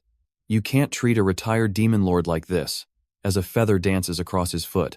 But Karos simply smirks, offering a cold and insincere apology for the unconventional interrogation. He reveals his payment: not gold or power, but a strange voucher to speak with a demon of the past. Broken by the relentless assault, Naviros finally surrenders, desperate for the torture to end. "Okay, I'll tell you. Now stop." With the deal struck, Naviros reveals a shocking truth.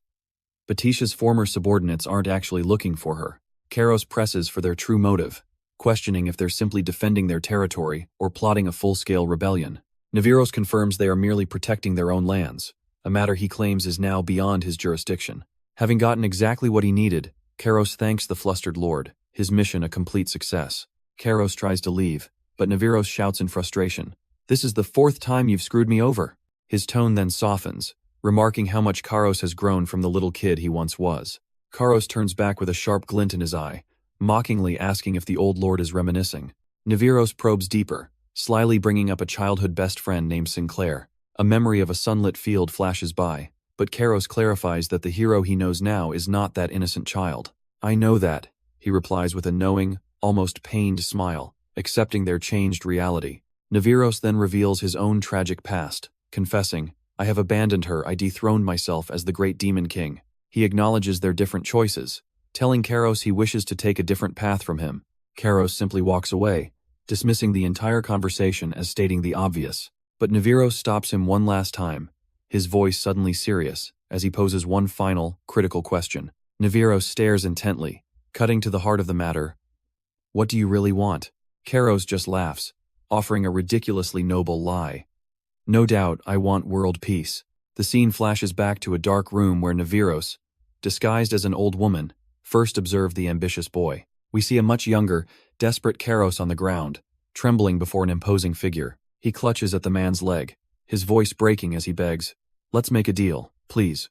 Back in the present, Karos enters a ruined building to greet the former great demon king. "It's been a while, Estrella." But as he steps inside, he's stunned to find himself in a magnificent, sprawling palace. Lilith explains the impossible scale of their new base, boasting of 25 massive rooms. Batisha proudly gestures, explaining the legendary craftsmanship of the ancient city they now occupy. And as his companions explore their new home with glee, a satisfied Lilith notes that everyone seems to like it. "If everyone likes it, that's all that matters," Karos says, satisfied with his new headquarters. The exhausted craftsman he enslaved finally finishes her work, cursing him as he offers a simple, "well done." He reflects on the absolute power of the command voucher, realizing he must be careful with such a dangerous gacha item. His old acquaintance Luberia mocks him, admitting she never expected that weakling to become a demon king. She then mentions his growing infamy, noting that even the mysterious Bug Princess is talking about him. Suddenly, the Bug Princess herself appears, confused by her own creepy nickname and unnerving Karos's companions. Karos coldly dismisses the new arrival, claiming he doesn't care about those trapped in the demon world. He grimly explains that most demons who venture into the human realm end up dead for a reason. Unsettled by his dark logic, Luberia simply warns him to be careful on his next mission. "The barriers are strong," she adds, "but be prepared in case something happens." With the Bug Princess departing, Karos is left alone with Batisha to discuss his next move. Suddenly, the succubus bursts in, excitedly demanding a tour of their brand new demon castle. Sinclair, Lilith, and even a goblin join the chaos, their combined energy filling the massive new headquarters with excitement. Meanwhile, Karos and Batasha sit down for a private, far more serious conversation away from the others. He cuts straight to the point, asking if she's nervous about her former subordinates betraying her. Batasha scoffs at the idea, insisting her family would never turn on her, but her bravado doesn't fool him. Her confidence shatters as she admits her fear, revealing Karos just returned from the intelligence agency to find answers. She's stunned, realizing his job was a secret mission to investigate her old crew, a mission he undertook just for her. "Think straight," he tells her calmly, cutting through her emotional reaction with cold, hard logic. He then delivers the shocking truth. They never betrayed her and are still in the realm, waiting for you. Batasha closes her eyes, a quiet understanding dawning on her face. "Thank you, Karos," she vows, her loyalty now absolute as she addresses him as her true lord. But their moment is interrupted when Lilith announces an unexpected visitor at his door. Karos turns, questioning who could possibly be arriving at such a late hour. Suddenly, a panicked Irina Astria bursts in, shouting, "We're in trouble, Demon King!" She delivers a chilling warning that a full-blown territorial war is about to erupt. As proof, she presents a letter sealed with the insignia of a powerful neighboring lord. The message is a direct ultimatum. Restore the true master in 1 week, or face immediate punishment. And when he asks about the unpleasant forces mentioned, Irina confirms, "You're the one in question, Demon King." The sender is Stukov Isaac, the neighboring lord who has just declared Karos an enemy of the state. Karos realizes this isn't a simple threat. There's a puppet master pulling the strings from behind the scenes. The true mastermind is revealed to be the powerful and influential Count Harida. Karos wonders if there's a demonic connection but quickly dismisses the thought as getting carried away. But Irina gravely warns that if this escalates to a real territorial war, they'll be at a severe disadvantage. Their enemy possesses far more troops and superior weapons, making their odds of victory slim. "At this rate we'll all perish," she concludes, highlighting the grim reality of their situation. Karos agrees, but points out a critical restriction. Demons have no place in human conflicts. Irina's messenger confirms this harsh truth, stating that humans must resolve their own affairs. Contemplating the letter, Karos almost discards the problem until a sudden idea strikes him. A sly grin spreads across his face as he realizes the perfect loophole. "We have mercenaries, don't we?" Karos unveils his elite mercenaries, a force personally trained by the hero Sinclair and the former Demon King Batasha. The existing soldiers can only stare in confusion as a new commander is suddenly appointed from outside their ranks. The man himself is completely clueless, wondering aloud, "Why am I suddenly in command?" But Karos explains his logic with a smirk. "I chose you because you're a little sharper than your brother." The new commander laughs nervously, realizing he and his brother have been thrown into the center of this deadly conflict. He tries to refuse the position, arguing he's just an outsider and a lord should be in control. Karos firmly shuts him down, reiterating the unbreakable rule. Demons don't interfere in human affairs. Besides, Irina was locked up for so long that she lacks the practical knowledge to lead the fight herself. So Karos reveals his master stroke. Irina will still be in charge, but subtly, as the face of their rebellion. With a determined nod, she agrees, understanding this is the only way to solve the critical issue of trust. The new commander sighs, finally accepting his role and asking, "Okay, I see your point. So what do I do?" Irina steps forward with a confident smile, revealing, "Well, I've come up with some tactics." She slams a large map down on the table, outlining the entire territory they must conquer. As she points to a key location, the gravity of her plan begins to sink in for everyone present. The commander recoils in shock, shouting, "You're going to try to wipe out their entire territory?" Even Irina seems taken aback by his outburst, completely confused by his reaction. He frantically explains basic strategy, insisting that abandoning the center to attack the sides is suicide. He points out her plan only works on cliffs, screaming about the madness of trying it on flat ground. Realizing her inexperience, Irina nervously asks him for a better solution. With a grim expression, the commander finally considers the problem from his own perspective, muttering, "If it were me," the commander slams his fist on the map, his strategy clear and brutal. "I'd push with force," he declares, dismissing the enemy as a small territory without knights. He explains there's no need for a war of attrition. They just need to capture the lord and force a surrender. A slow, satisfied smile spreads across Karos's face as he claps in approval. He immediately entrusts the man with full command of both troops and tactics, a decision met with a simple, "understood."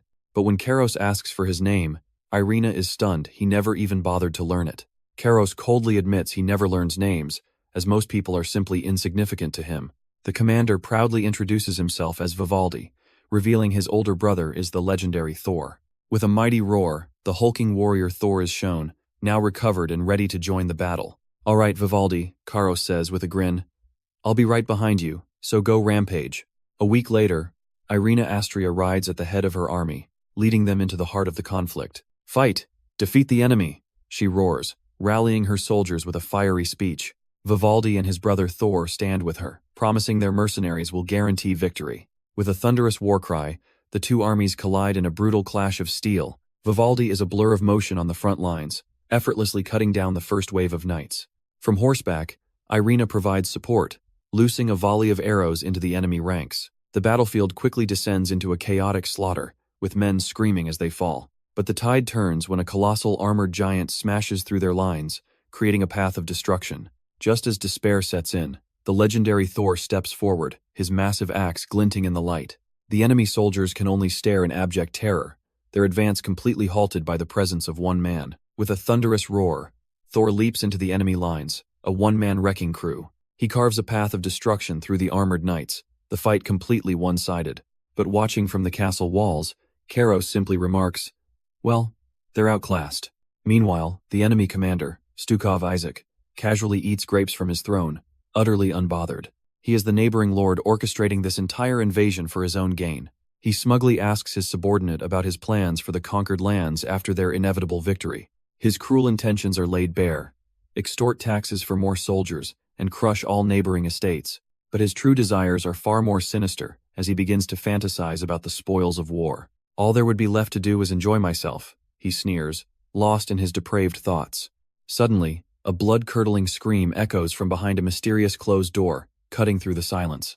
The enemy Lord Stukov Isaac jolts in shock, his arrogant fantasy shattered by the sudden chaos.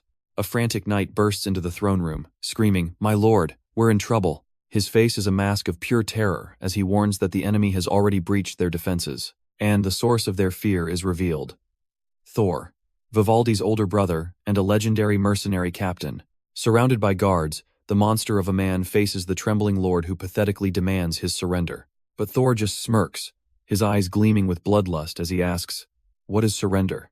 In the next instant, he becomes a whirlwind of destruction, his axe cleaving through the air. The elite guards are cut down like wheat, their armor offering no protection from his overwhelming power. Lord Stukov can only watch in horror, his dreams of conquest turning into a waking nightmare. In a final act of cowardice, he tries to steal a helmet from his own soldier, desperate to save himself. The cowardly lord is snatched back by his collar just as he tries to flee. He makes a desperate dash for the door, but the hulking mercenary is already upon him. "Where are you going?" Thor's voice booms, a predator toying with his terrified prey. With no weapon handy, Thor simply rips a wooden pole from the wall. A sickening crack echoes as the makeshift club smashes into the lord's head, shattering his stolen helmet. As the man lies bleeding, Thor realizes his mistake. "You're actually the lord? I thought it was a disguise." Vivaldi bursts in, horrified, screaming that it's against the law to kill nobles. But Karos, ever the outsider, simply asks with a smirk, "What happens if we break the law?" Irina clenches her fist, knowing there's no turning back now, declaring she has completely gone against Count Harida. With their lord defeated, the remaining knights drop their weapons and kneel, surrendering the castle completely. "We surrender! Please let us go!" the defeated knights cry out, trembling on the floor. They desperately claim they were just poor people, exploited, and forced to fight by their cruel lord. As citizens flee the chaos, the remaining soldiers see their only hope for a future. Kneeling before Irina, they beg her to become their new lord and savior. Karos immediately sees his chance, whispering that this is a perfect opportunity to double the estate's size. With a heavy sigh, Irina accepts the immense responsibility now resting on her shoulders.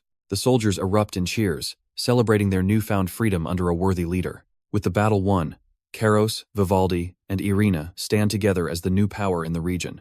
Just as planned, a map reveals that Irina's territory has now more than doubled. But for the Demon King, this means the number of humans he can control has also doubled. Vivaldi sprints through the halls, his worst nightmare finally realized. He bursts into the room, frantically shouting that a letter has arrived. But Irina, already swamped with correspondence from her new domain, seems unimpressed. The constant flow of political maneuvering has already begun. "No," he insists. "This one is different." She takes the ominous message, her expression hardening as she reads its contents. Her eyes suddenly snap open in shock. I knew Count Harida would move, she grits out, but not this quickly. From the side, Karos calmly questions if this new enemy is truly that powerful. But the truth is grim. The difference in their armies is enormous, a threat on a completely different scale. Karos slams a book shut, contemplating a dark plan to use Batisha as a collared spy. But Vivaldi interrupts, pointing out another urgent letter Irina has overlooked. She's stunned to see the envelope is stamped with the unmistakable royal seal. The message inside is a personal invitation to an upcoming royal ball. An invitation from the prince? Karos exclaims, realizing the political danger. A few nights later, he arrives as her escort, formally offering his hand. He dons a mask over his eye, calling it a party classic with a confident smirk. As they walk, Irina questions why he came alone, sensing something is amiss. He just laughs mysteriously, avoiding her question with a knowing look. Suddenly, she realizes he hasn't brought her to a royal ball, but to a terrifying demonic castle. The succubus is utterly shocked by the news. You're accompanying Irina to the royal ball? But Karos just smirks, explaining it's a strategic move against Harida. Then I'll go too, she insists, grabbing him, only to be immediately shut down. Suddenly, Lilith and Batisia join the protest, demanding to go for their own reasons. Even the hero Sinclair appears in full armor, refusing to be left behind in the face of danger. No, Karos states firmly, explaining they can't leave their base unguarded while Harida looms. But his words do little to stop the entire group from comically begging him to reconsider. A short time later, Karos arrives at the ball, smugly telling Irina, I'm too good to not be liked. They enter a grand hall filled with masked nobles dancing in a dazzling yet unsettling display. A horned woman greets them with a simple, welcome, as Karos notes the demonic atmosphere of the party. Karos and Irina are formally introduced to the host of the ball, the powerful Prince Adolf. The prince graciously accepts their thanks as Irina bows respectfully before him. The night has only just begun, he says with a knowing smirk, inviting them to enjoy the festivities. But their conversation is quickly interrupted by a group of approaching nobles. To Karos's alarm, the man leading them is none other than his primary military threat, Count Harida. A masked woman with Irina quietly suggests they step aside, leaving the two powerful men to speak. From across the room, Harida wastes no time, immediately pointing out Karos and Irina to the prince. He reveals that the duo were just engaged in a brutal territorial war. The prince seems aware of their victory, but Harida adds a venomous twist, accusing Irina of murdering the opposing lord. A nobleman of noble blood is dead, he exclaims, painting her as a traitor who broke a sacred family line. What will the lowly commoners think of this? Harida roars, demanding order be restored. A masked noblewoman steps forward, begging the prince to punish Irina for dishonoring them all. Karos glares, realizing this political trap was Harida's goal from the very beginning. The court holds its breath, wondering what the prince will have to say about the matter. A faint, chilling smile spreads across his face as he announces, All right, I've made my decision. In a stunning reversal, the prince declares, Count Harida, from today onwards, you are no longer a noble. The entire ballroom erupts in shocked gasps as the prince's verdict echoes through the hall. No longer a noble, you say? The count stammers, his composure completely shattered. The prince casually explains that since Harida hates being disgraced, the problem is solved if he's not a noble. Harida desperately pleads, unable to believe the prince would make such a sudden, devastating joke. Does it look like I'm joking? The prince asks, his golden eyes radiating absolute authority. From the sidelines, Karos simply smirks, finding the sudden political execution incredibly interesting. Turning his back on the disgraced noble, the prince calls for another, Count Raboff, are you here? An older man steps forward to greet his highness, completely unaware of the power about to be thrust upon him. The house of Harida no longer exists, the prince declares, gifting all their lands to the stunned Count Raboff. Harida can only scream in protest, begging the prince to stop this unbelievable farce. But the prince coldly addresses him by his full name, Romaref Harida, silencing all objections. Suddenly, a powerful knight appears, the very embodiment of the prince's authority as the empire's sword. The knight's cold steel presses against Harida's throat, a silent and deadly warning. Your lands are granted by my mercy, the prince whispers, his shadowed face promising that he can seize them at any time. The disgraced Count Harida begs for just one more chance, his pride completely shattered. But the prince is finished with him, coldly ordering his guards, silence, take him away and deal with him. Screaming in protest, the former count is unceremoniously dragged from the hall by the royal guard. With a sharp snap of his fingers, the prince silences the room and declares the party is just beginning. He and his personal knight then calmly walk through the stunned crowd, their absolute authority on full display. Finally, the nuisance is gone, he remarks, approaching Irina and her masked companion. Irina offers a graceful curtsy, thanking the prince for his decisive action. But the prince's smile is unsettling as he invites her to his room for a more private conversation. She's taken aback, asking if it's just her, only for the prince to flatly say no. His gaze then shifts, locking directly onto her servant. I'm talking about the Demon King pretending to be your servant over there. A knight's gauntlet knocks on the heavy door, summoning them into the prince's private chambers. Stepping inside, Karos and Irina find themselves in a lavish room, far from the prying eyes of the court. You came? The prince asks coolly, lounging on a sofa with absolute confidence. He takes a long, deliberate sip of his wine, casually telling the Demon King to pour himself a drink. Unfazed by the blatant power play, Karos simply walks forward, accepting the invitation. As he pours the wine, the prince questions his trust, but Karos calmly replies, "Well, it's not about trust." He knows the prince wouldn't bother with poison when he commands the legendary Empire's sword. Their glasses clink together, a silent agreement between two powerful figures sizing each other up. But then the prince drops a bombshell, revealing he's been secretly watching Karos ever since the Sun Temple incident. Extending a hand, he formally introduces himself. "I am Prince Adolf." "And you are?" demanding the Demon King finally reveal his name. Karos finally reveals his identity. The Demon King of madness and greed, Karos, shaking hands with the prince. He sets his glass down with a thud, the pleasantries now over. "Isn't it time you tell me why you called me here?" he demands, cutting straight to the point. The prince smirks, noting Karos is just as impatient as the rumors say. With the tension thick enough to cut, he calmly states, "I want to make a deal with you." The shocking proposal? The prince is sick of paperwork and wants the Demon King to handle it for him. Karos erupts into uncontrollable laughter at the absurd request. "Do you really think a Demon King like me would work under you?" he scoffs, wiping a tear from his eye. But the prince's smile turns cold as he plays his trump card. "Well, I happen to know where your demon fortress is located." In an instant, the laughter dies, and Karos's blood runs cold. Prince Adolf offers a chilling proposition. He alone can keep the fortress hidden from the world. Karos knows his base is protected by Lilith's powerful barrier, but for how long? The relentless sun god's order is already hunting for him, a constant, looming threat. But if the prince reveals its location, the legendary Empire's sword would bring total annihilation. "You better take this deal," the prince warns, cornering the Demon King with a perfect threat against his subordinates. With no other choice, Karos begrudgingly admits, "You've got guts, human." And just like that, an unthinkable deal is struck between the prince and the Demon King. A contract is signed, binding Karos to the prince's absurd request for a glorified secretary. At first, the mountain of paperwork seems easy, a simple price to pay for security. But 20 days later, the Demon King is drowning in misery, realizing the true hell he's signed up for. Karos stares in horror as another mountain of documents is dropped on his desk. "This is abuse," he screams, but the old man simply leaves him to his fate. Trapped by his contract, the Demon King can only sigh, lamenting his new life. But his attention is suddenly drawn outside, where a man is kneeling before the prince. It's the disgraced Count Hareda, now a commoner, begging for mercy. Prince Adolf coldly dismisses him, saying it was Count Raboff who took his land. "I just gave the command," the prince declares, asserting his absolute authority. He grabs the fallen noble's chin, cruelly telling him to go ask the new count for his land back. A dark power flickers in Hareda's eyes as he ominously agrees. Understood. Meanwhile, Karos fumes over his own servitude, grumbling, "Damn it, I'm the demon lord, not a servant." While Karos is buried in paperwork, he can only fume as the prince lives a life of luxury, wondering why he has to work all day. Suddenly, a sharp knock echoes from the grand doors, followed by the prince's command to come in. An old knight enters, informing Sir Karos that his schedule for the day has suddenly changed. Without another word, he's told to follow, leaving the mountain of documents behind.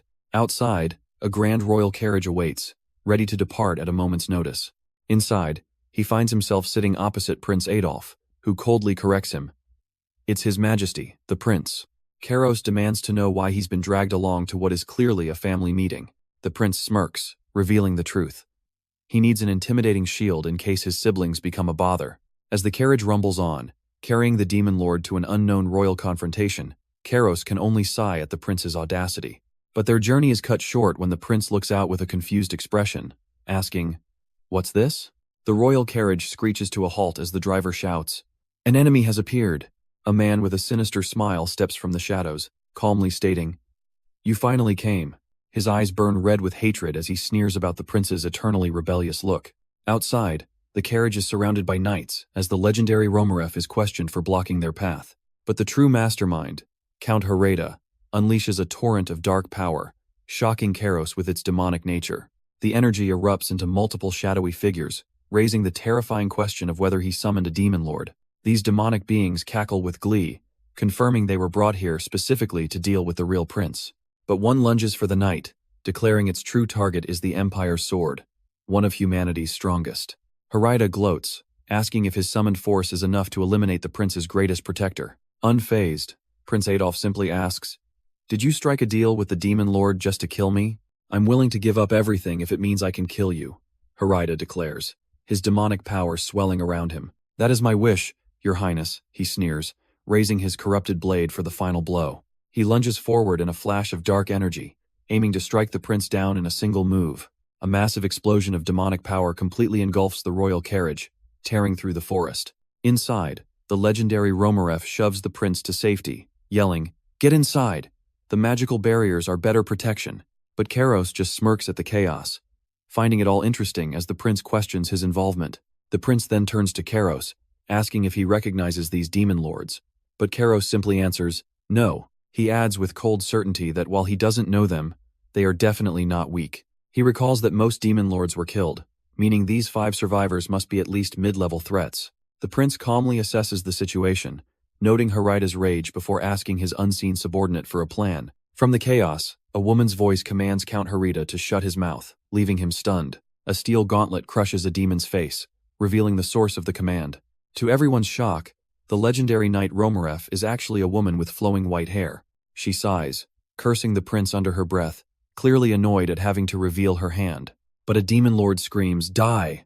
as a massive wave of dark energy engulfs the carriage. With a single blinding slash, the Empire's sword effortlessly cleaves through the demonic attack. Facing the summons, she reveals her old man persona was just a well-made illusion. "Follow me if you dare," she taunts, leaping away to draw the enemy from her charge. The demons immediately abandon their post and give chase, completely ignoring their master's will. Harada panics, screaming at his summons to stop and focus on their true target, the prince. "Don't give orders to us, human," the demon sneers, revealing Harada's summons have completely turned on him. Realizing he's lost all control, the disgraced count curses them and turns his attention back to his primary goal. With the legendary knight gone, he sees the prince's carriage is now completely defenseless. "Kill the insane prince," he screams, sending his own loyal knights to finish the job his demons abandoned. His soldiers swarm the carriage, ready to execute the heir to the throne. But a voice suddenly rings out from the canopy, shouting, "Stop right there." Meanwhile, the demon pursuing Romaref screams, "Die!" as it launches a devastating attack from above. Yet the Empire's sword blocks the killing blow with a single hand, completely unimpressed by its power. The demon looks around in confusion, wondering where its target suddenly vanished to. "Up here, moron," she calls down, appearing directly above the creature for a fatal counterattack. The Empire's sword lands a staggering blow, sending the demonic creature reeling. She taunts her foe. "For someone who abandoned their master, your strikes really pack a punch." But the demon gathers its power, vowing, "I won't lose you again." It's left completely baffled as its target vanishes, wondering how she got away again.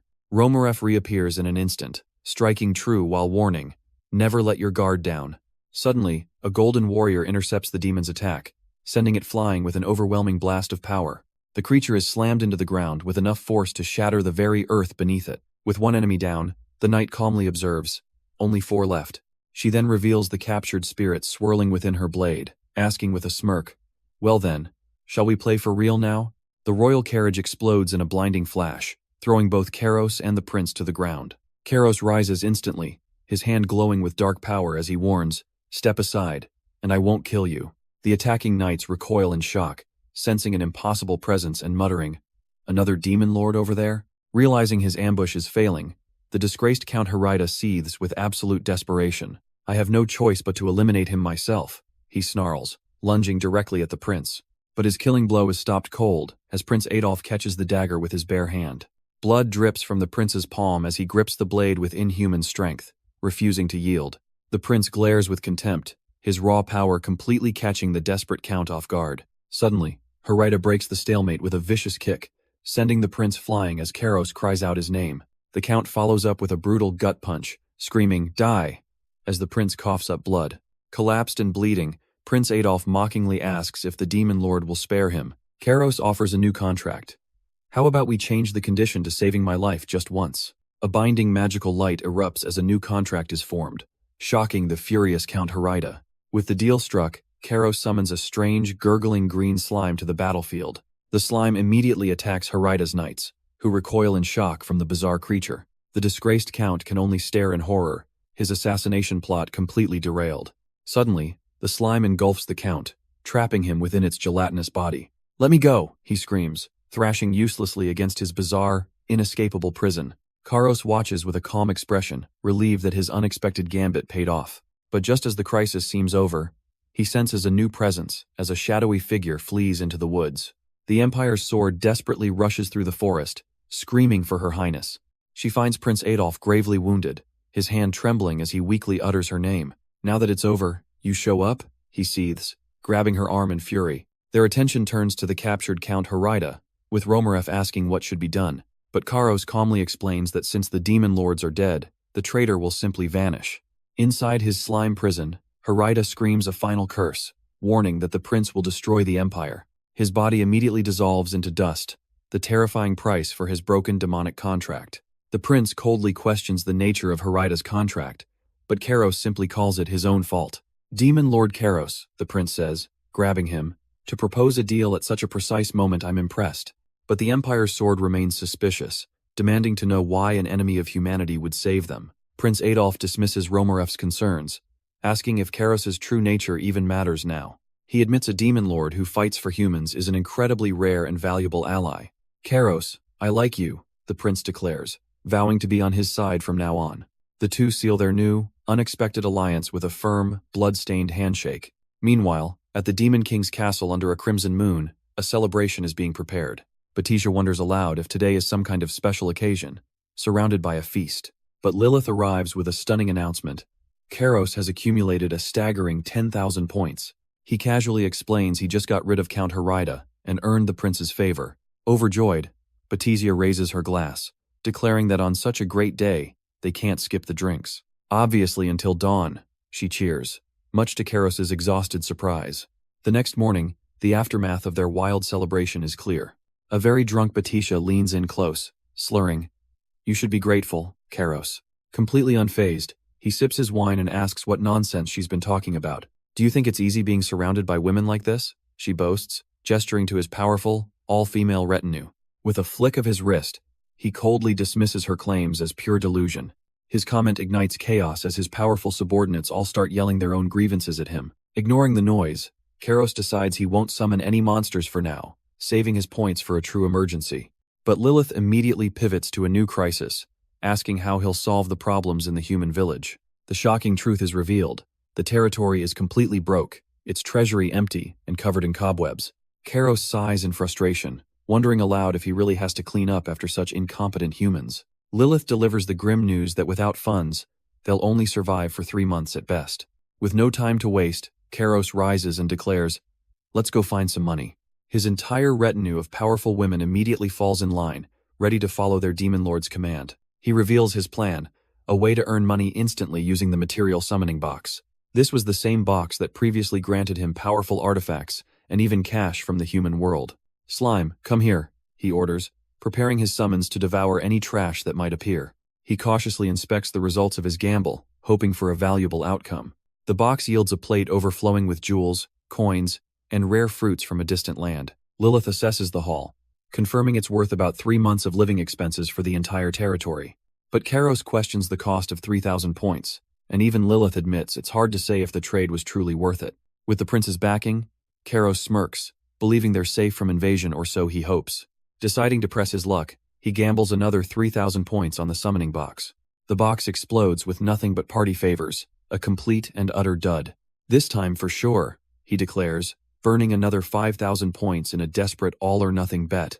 But his gamble ends in utter failure, leaving him completely drained and defeated on the floor. All he managed to summon was a pile of standard military equipment and a few worthless trinkets. Even the former Demon King Batisha can't help but mock his rotten luck, inspecting the shoddy gear. The summoned items are so poorly made, they're literally crumbling apart, worse than actual trash. His loyal slime, meant to devour anything, recoils in disgust from the low-quality junk. 10,000 points, he roars in fury, until Lilith desperately reminds him there's one last chance. With his last hope on the line, Kairos prepares for one final summon. If this one's bad too, he snarls, I'll destroy this Demon King box and everything else. But an overwhelming torrent of demonic energy suddenly erupts from the container. The blinding light throws them all back as Kairos cries out in shock. A complex magic circle materializes on the floor, a summon unlike any he's seen before. From the light emerges Borsenia Val Shilov, the Demon King of Betrayal and Serpents. Batisha stares in disbelief, screaming, Demon Kings can come from the box? Yet Kairos dismisses it as a teleportation accident, calling the powerful arrival more trash. The former Demon King's amusement vanishes instantly, her face turning grim and serious. Looking down at the unconscious woman, Kairos realizes the rumors were true. Borsenia was being hunted. Kairos questions how the new Demon King found them. As Lilith suggests, she followed the Goblin Chief's trail. But he remains suspicious, wondering why she would run towards them after her history with Batisha. At that very moment, the unconscious woman's eyes snap wide open. Borsenia sits up, dazed and confused, muttering, I was awakened? A wave of relief washes over her as she stands, declaring that she has finally succeeded in escaping. She then turns and cheerfully greets an enraged Batisha, teasing her about their shared circumstances. Batisha's hand crackles with lightning as she furiously demands to know why the Demon King of Betrayal is here. Unfazed by the hostility, Borsenia simply tells her to state her business. She then turns to Kairos with a shocking request. I want you to protect me from Sotracros. Kairos recoils in disbelief, screaming, Are you insane? You want me to protect a Demon King targeted by Sotracros? Borsenia tries to gain leverage, threatening to expose their secret location to the world. But Kairos just scoffs at her pathetic blackmail, warning that the great Demon King would tear her apart. Unfazed, she smirks, knowing that unspoken threats are meaningless. She then dramatically collapses, vowing to drop one last bombshell before she dies anyway. Kairos coldly shuts her down, stating, Sorry, but we have no reason to help you. The Demon King of Betrayal is left completely stunned, muttering a disbelieving, What? He then reveals their contract with the human prince, explaining that they could simply kill her here and now. Lilith steps forward, boasting of their invincible army composed of a former hero and a sealed Demon King. Batisha's rage finally boils over as she declares, Don't interfere. I'll be the one to kill her. For the first time, a flicker of genuine terror crosses Borsenia's face as the reality of her situation sinks in. Just as Kairos is about to pass judgment, Lilith steps in, requesting a private moment to discuss the situation. Meanwhile, the former hero Sinclair looms over a terrified Borsenia, coldly declaring she'll watch this excuse for a Demon King talk. With his most powerful subordinates gathered, Kairos sits back and asks, So, what do you want to discuss? Lilith offers a chilling alternative. Instead of killing Borsenia, they should send her to the dreaded Sotracros. She explains this hunter is famous for personally finishing his targets, making him a dangerous entity to provoke unnecessarily. Kairos thoughtfully considers the logic, admitting it's a reasonable argument. Batisha reluctantly agrees, though she grumbles that she'd much rather kill Borsenia herself. Just as Lilith celebrates their decision, Kairos cuts her off with a single, definitive word. No. He suddenly stands, shocking his entire council by declaring, I've changed my mind. I'll accept Borsenia's deal. As his loyal followers stare in utter disbelief, he assures them there's a very clear reason for this sudden, dangerous alliance. Kairos explains that while Borsenia is weakened, she's still the ruler of the vast western lands. He acknowledges his own power has grown thanks to his human allies, creating stability in their realm. But he reveals a critical weakness. He has absolutely no foothold in the demonic territories. With only a few weak monsters under his command, he's a prime target for invasion by the other Demon Kings. Lilith's eyes widen as she finally understands the terrifying logic behind his sudden alliance. Batisha still questions if provoking the dreaded Sotracros is worth it, but Kairos calmly states he has no intention of opposing him. I have a good plan, he smirks, revealing his true strategy is not a fight, but a negotiation. With his council convinced, he finally confronts the terrified Borsenia, who nervously asks if he's made his decision. Instead of accepting her deal, he makes a chilling counteroffer. Her life in exchange for just one condition. When she desperately agrees to anything, he delivers his crushing demand. Everything you have. A soul engraving, Kairos declares, vowing to strip away everything that makes her a Demon King. She stumbles back in pure shock, realizing he's demanding an unbreakable soul contract. Do you even know what that means? She cries, unable to comprehend his audacity. But Kairos simply smirks, confirming it literally engraves a contract onto the soul itself. Such a pact binds one's entire existence past, present, and future, a total dedication of life and honor. Borsenia argues that as a demon lord, she would never abandon her authority, even in death. Do you think I will accept such a humiliating offer? She seethes, but he calmly dismisses her pride. He reminds her of her true title, the demon lord of betrayal and snakes, as his menacing aura looms. For someone like her, he sneers, honor and authority aren't the most important things. With a final, crushing statement, he reveals what she truly values above all else: her life. Borsenia trembles with rage, cornered by his brutal logic as she seethes. Damn it, you. With a snap of his fingers, Kairos unleashes a torrent of demonic energy to seal her fate.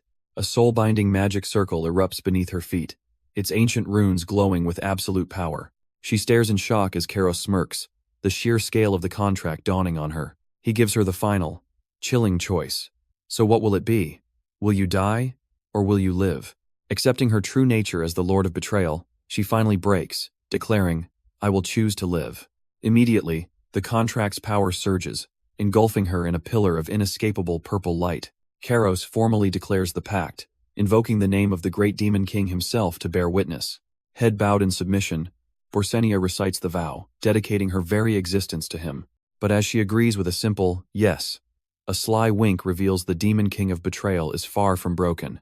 The contract's power surges through Borsenia, sealing her fate as she kneels before her new master. She rages internally, furious that all the memories and power she's built have been stolen so easily. In a final, desperate act of defiance, she lunges at him, screaming no, but Kairos stands unfazed, his voice cold as he declares, this is a soul contract. Her mind flashes to her own past manipulations, condescendingly questioning a goblin chieftain's worth. She remembers demanding absolute loyalty from her own followers, commanding them to trust what I say. Kairos reveals he's seen her treacherous soul, remarking, so this is you, not much different from what I already knew. He turns away in disgust, telling her to be grateful he even spared her life. But then he suddenly grabs her wrist, his grip firm and unyielding. As he drags her away into the night, she looks back in shock, wondering why no one came to her aid. With the newly bound demon, King Borsenia, clinging to his arm, Sinclair mockingly calls Kairos a demon lord slayer. Kairos coldly hands over a mysterious box, muttering that he should have killed the noisy woman before the contract. He then leads his entourage, including the fallen hero and another demon king, across the stone courtyard. Borsenia looks up in absolute shock, realizing this isn't the demon realm but the castle of a human lord. The imposing fortress stands under the night sky, its holy banners confirming her worst fears. Meanwhile, inside, the new Lord Arena is buried under a mountain of paperwork. Suddenly, she freezes, sensing a powerful and familiar energy approaching her chambers. Her doors are thrown open without warning, revealing her unexpected visitors. With a sigh of resignation, she looks up and asks, what is it this time? Kairos simply steps forward, handing her the strange box and stating, I have some business, so take this for now. Irina places a hand on the box, her voice cold. You said you had no money, but opening it reveals a fortune in jewels, forcing her to ask, you knew? Kairos just smiles, confirming it'll cover 3 months of expenses, while Borsenia wonders how this human knows her. Though wary, Irina gratefully accepts the help she desperately needs. Her tone shifts to annoyance as she points out, you've brought yet another new person along. She turns away, dismissing it as none of her business. But then she slams her desk, demanding, now, tell me the real reason you came. Instead of answering, Kairos simply holds out a sealed letter, stating, send this for me. Taking it, she narrows her eyes and asks who the recipient is. His answer reveals a dangerous political connection, Prince Adolf. Irina reels back in shock, unable to believe he's connected to that Prince Ardolf. Without another word, she furiously spins around and storms out of the room. Her rage echoes from the castle walls as she screams, Demon Lord! Back inside, his companions note how angry she was, but Kairos remains completely unfazed. With a confident smirk, he simply states, that won't be an issue. 3 days later, a new kind of chaos erupts within the castle walls. His succubus summon flies through the halls in a panic, desperately yelling for someone to wait. She's fleeing from the former hero Sinclair, who playfully taunts the terrified Demon King Borsenia. Nearby, the sealed Great Demon King Batisha mutters that she should have just killed her back then. And through it all, Kairos watches the bedlam among his powerful subordinates in cold silence. Lilith leans in close, demanding to know who the mysterious letter was for. With a cold, unwavering gaze, Kairos simply states, the prince. The revelation sends her stumbling backward in utter disbelief, questioning if she heard him right. Just then, the doors burst open as Prince Adolf himself makes a grand entrance. He strides confidently into the room, flanked by the legendary knight Romaref, the Empire's sword. With a wide, almost predatory grin, the prince spreads his arms in a dramatic greeting. Karos freezes in terror, recognizing that all too familiar voice as he pleads, "Don't come any closer." But the prince rushes forward, joyfully shouting, "Karos! I told you I'd find you!" He crushes the Demon King in a tight embrace, laughing that he heard Karos was looking for him. Finally shoving him away, Karos snaps, "Get off of me. You came sooner than I expected." Prince Adolf lounges on the throne, casually claiming he came because Karos called for him, but Karos immediately sees through the lie, accusing him of just showing up for his own amusement. The prince's eyes scan the room, identifying the former hero, Sinclair, the Knight of the Sun God. He then turns to a glaring Batisha, correctly naming her as the fearsome ruler of wailing and berserking. Laughing at the sheer power Karos has assembled, the prince slams his fist on the table with a manic grin. In a flash, Batisha kicks the table right back, shouting at the royal to shut his mouth. She snarls that the only reason he's still breathing is the truce he made with Karos. Suddenly, a blade is at her throat as Romaref appears from nowhere, coldly telling the demon lord to be silent. With glowing eyes, the Empire's sword warns that she, too, is holding back her full power. Batisha is left completely frozen, utterly defeated by the knight's impossible speed and overwhelming presence. The Empire's sword and the former Demon King erupt with overwhelming power, their auras clashing violently in a test of strength. Prince Adolf just laughs, amused by the spectacle, and wondering aloud which of his companion's monsters is stronger. Karos watches in horror, realizing this disastrous meeting is spiraling out of control before he's even spoken a word. His mind flashes to his castle, already in financial ruin, knowing he can't possibly afford the repairs from this fight. But moments later, the tension breaks as Romaref calmly pours a drink, the two sides now seated for their true negotiation. "So why did you call for me?" the prince asks, finally cutting to the chase with an annoyed expression. Romaref explains the drink is for the prince's reputation, a subtle warning and a peace offering in one gesture. Taking a sip, Karos drops a bombshell, revealing that the Demon King of Betrayal and Serpents is currently staying with him. The prince's interest is piqued, noting that he didn't see this other supposed Demon King anywhere in the castle. "That may be her title," Karos cryptically replies, hinting that there's far more to the story of his new subordinate. Karos reveals the Demon King of Betrayal is actually just a coward who ran away from a far greater threat. The prince, annoyed, finally demands to know why he was summoned to this tense meeting. As the Empire's sword silently pours a new cup, Karos prepares to make his unbelievable proposal. He calmly takes a sip and declares, "I want you to lend me the sword of the kingdom." The prince bursts into laughter, thinking the demon lord before him has gone completely insane. "Are you saying you want to fight the ruler Sotrakros?" he asks, unable to comprehend the motive. He reminds Karos that this enemy is a legendary figure, a name feared even among humans. After all, Sotrakros is a demon lord who hunts and kills other demon lords for sport. While his reign of terror doesn't currently affect the human realm, the prince knows that could change, because if that monster ever turned his power on humanity, entire cities would burn to ash. The prince turns to the legendary sword of the kingdom, questioning Karos's insane proposal. But with a silent nod, she agrees, and Karos solidifies their high-stakes alliance. He knows, however, that deep in enemy territory, the outcome of this gamble is completely uncertain. Suddenly, in the human realm, the Demon King Borsenia runs for her life, the perfect lure for their trap. "Why do I have to be the bait, Karos?" she cries out in comical terror. She screams that he promised to protect her as she continues to flee through the desolate land. But Karos watches calmly, absolutely certain that the legendary Demon Lord Hunter will come. Standing with his elite team, he confirms that Sotrakros's true target is right here. An overwhelming pressure suddenly tears through the forest, announcing an immense and terrifying power. As a monstrous figure looms above, Borsenia activates her magic circle and confirms, "He's here." With a grim command, Karos gives the signal, "Batisha, Sinclair, get ready." Without hesitation, his two strongest warriors launch themselves into the fray. The trap springs as a massive foot stomps down, pinning the terrified bait Borsenia. Her face contorts in terror as she screams, "Save me, please!" A hand calmly touches her protective barrier, a display of absolute, mocking confidence. But the man who appears isn't their target. It is Vulcania, the Lord of Snakes, who shatters her defense with a single touch. Her magic shatters like glass, revealing the horrifying power gap between them. As the barrier falls, Sinclair and Batisha finally close the distance, ready to strike. Suddenly, A colossal vortex of blue energy rumbles to life, trapping the demon lord. The energy explodes, catching Volcania completely off guard as a voice wonders how he suddenly disappeared. Volcania emerges from the trap, mocking his opponent. How weak of you to hide behind someone else. He looms over Karos's entire party, identified as the terrifying ruler of madness and greed. But the demon lord's gaze lands on one person, calling him out by name, Karos. A smirk plays on Karos's lips as he wonders how a being of this level already knows about him.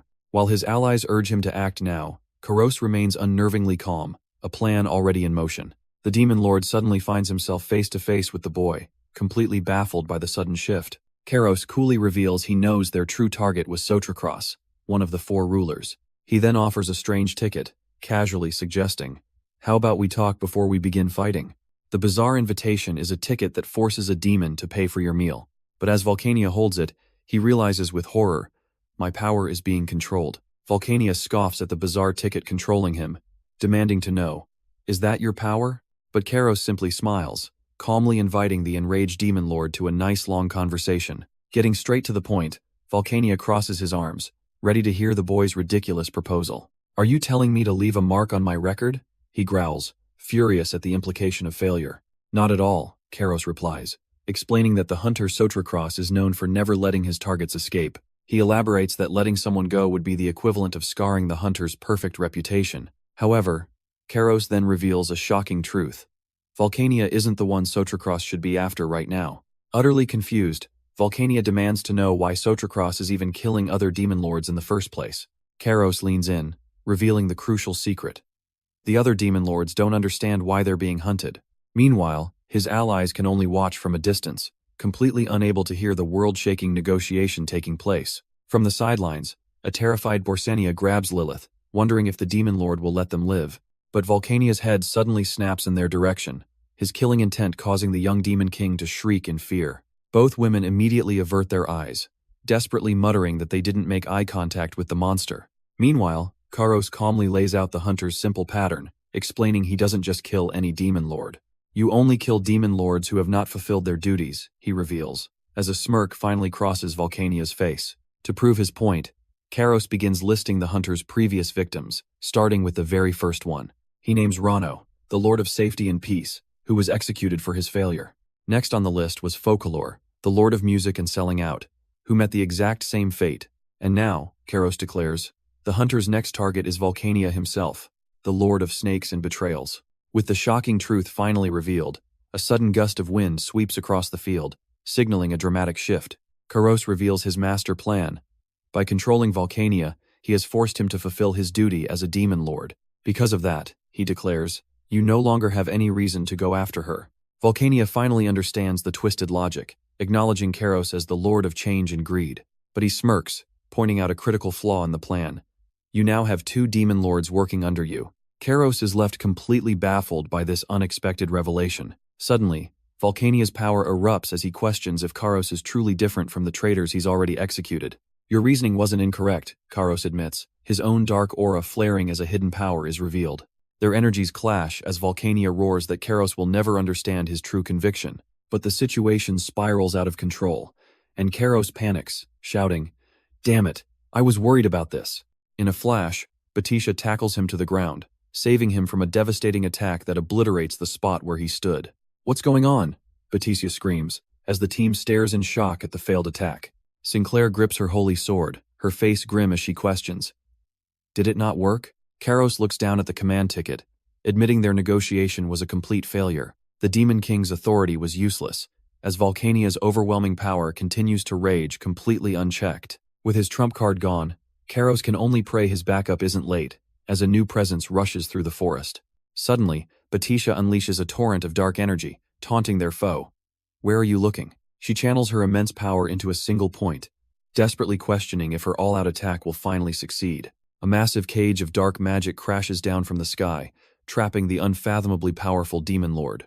But Volcania merely smirks from within the prison, mockingly saying, "I wish it worked out, but I suppose it can't be helped." Realizing the trap won't hold, Karos roars a final, desperate command.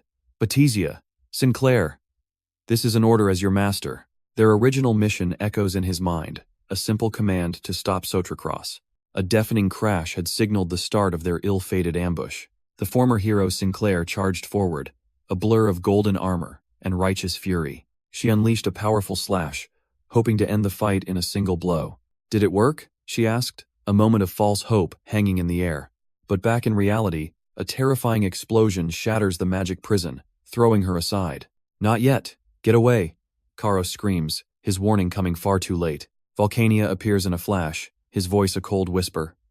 "You're too late." He instantly seizes the former hero by the throat, dark energy choking the life from her.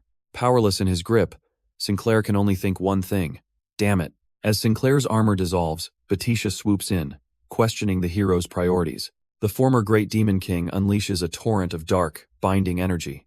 Her magic instantly ensnares Volcania, trapping him alongside the helpless hero. A massive explosion of dark power then erupts from the binding spell. But from the blast, Volcania emerges, effortlessly controlling the very magic meant to contain him. With a simple gesture, he completely nullifies the attack.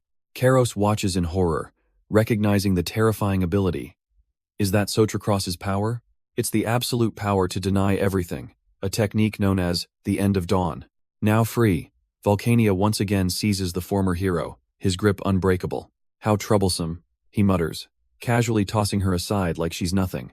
In a desperate move, Batisha grabs Sinclair, pulling her from the Demon Lord's grasp. She whirls on Karos, demanding, "Where is that guy?"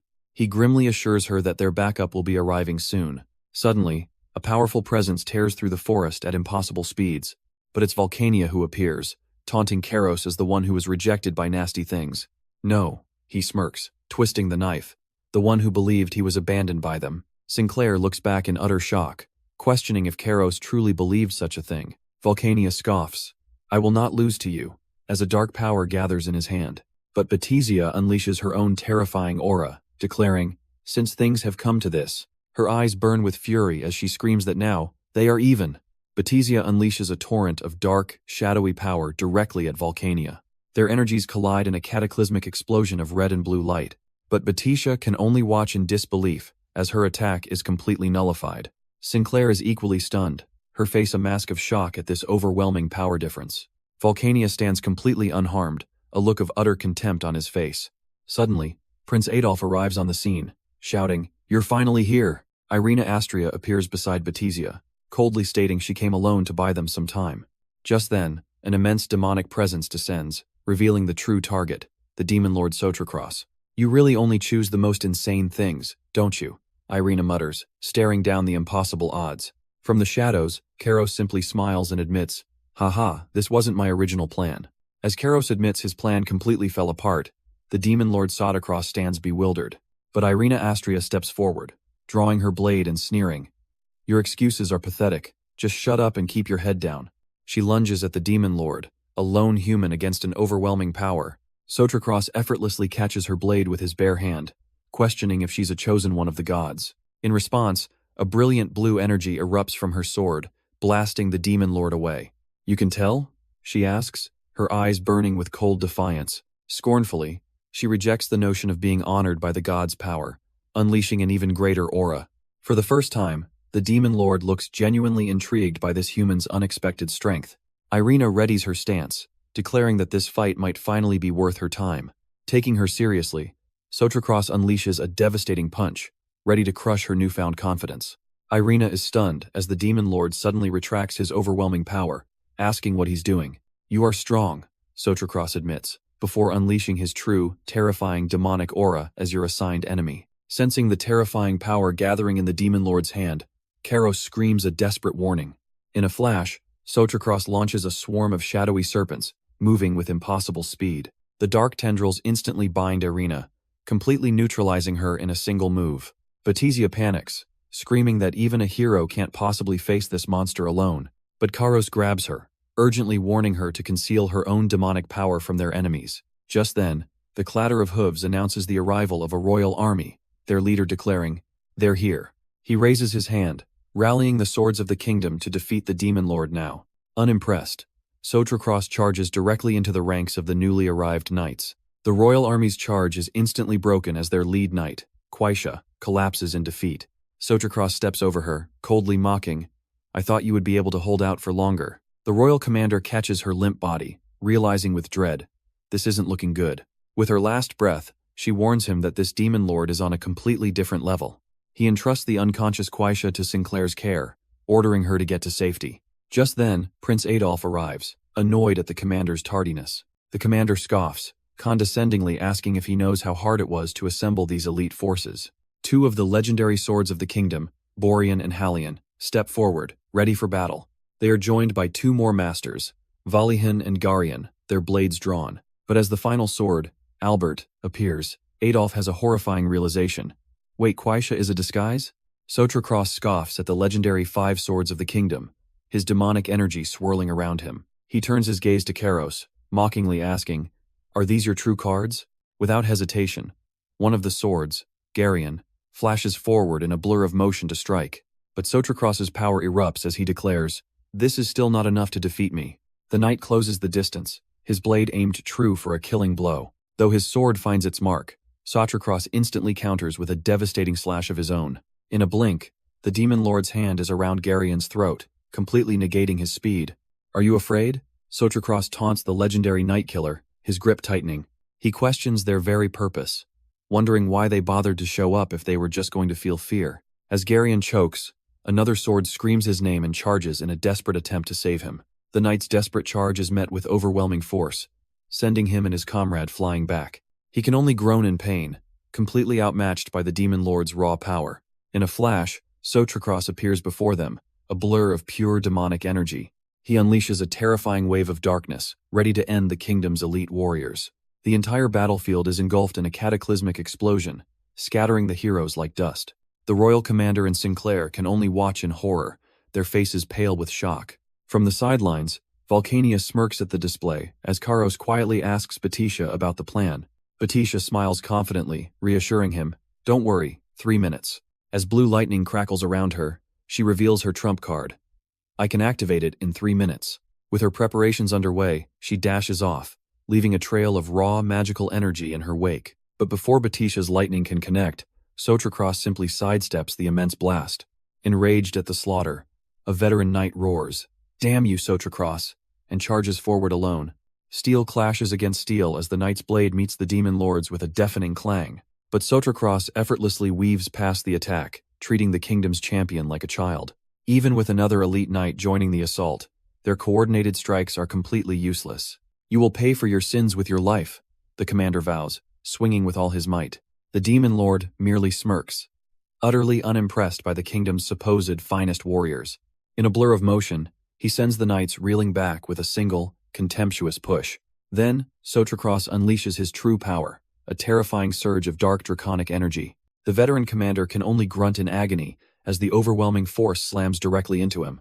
The demon lord's shadowy energy instantly engulfs the charging knights, their assault completely nullified. One of the kingdom's finest can only scream in agony as the darkness tears him apart. The shadows coalesce into a monstrous serpent, lunging forward to consume its helpless prey. With a single, chilling word, "Die," Sotracross passes judgment on the foolish mortals.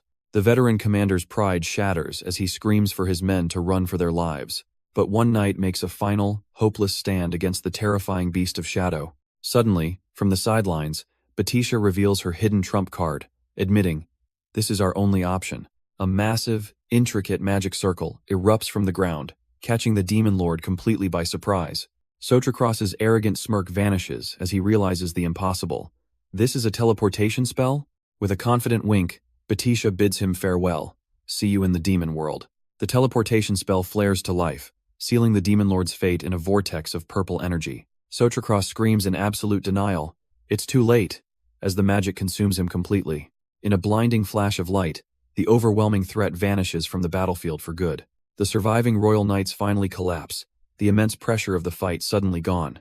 One young soldier pants in disbelief, barely able to whisper, "We're alive." Prince Adolf immediately confronts Karos, demanding to know what happened and where the demon lord was sent.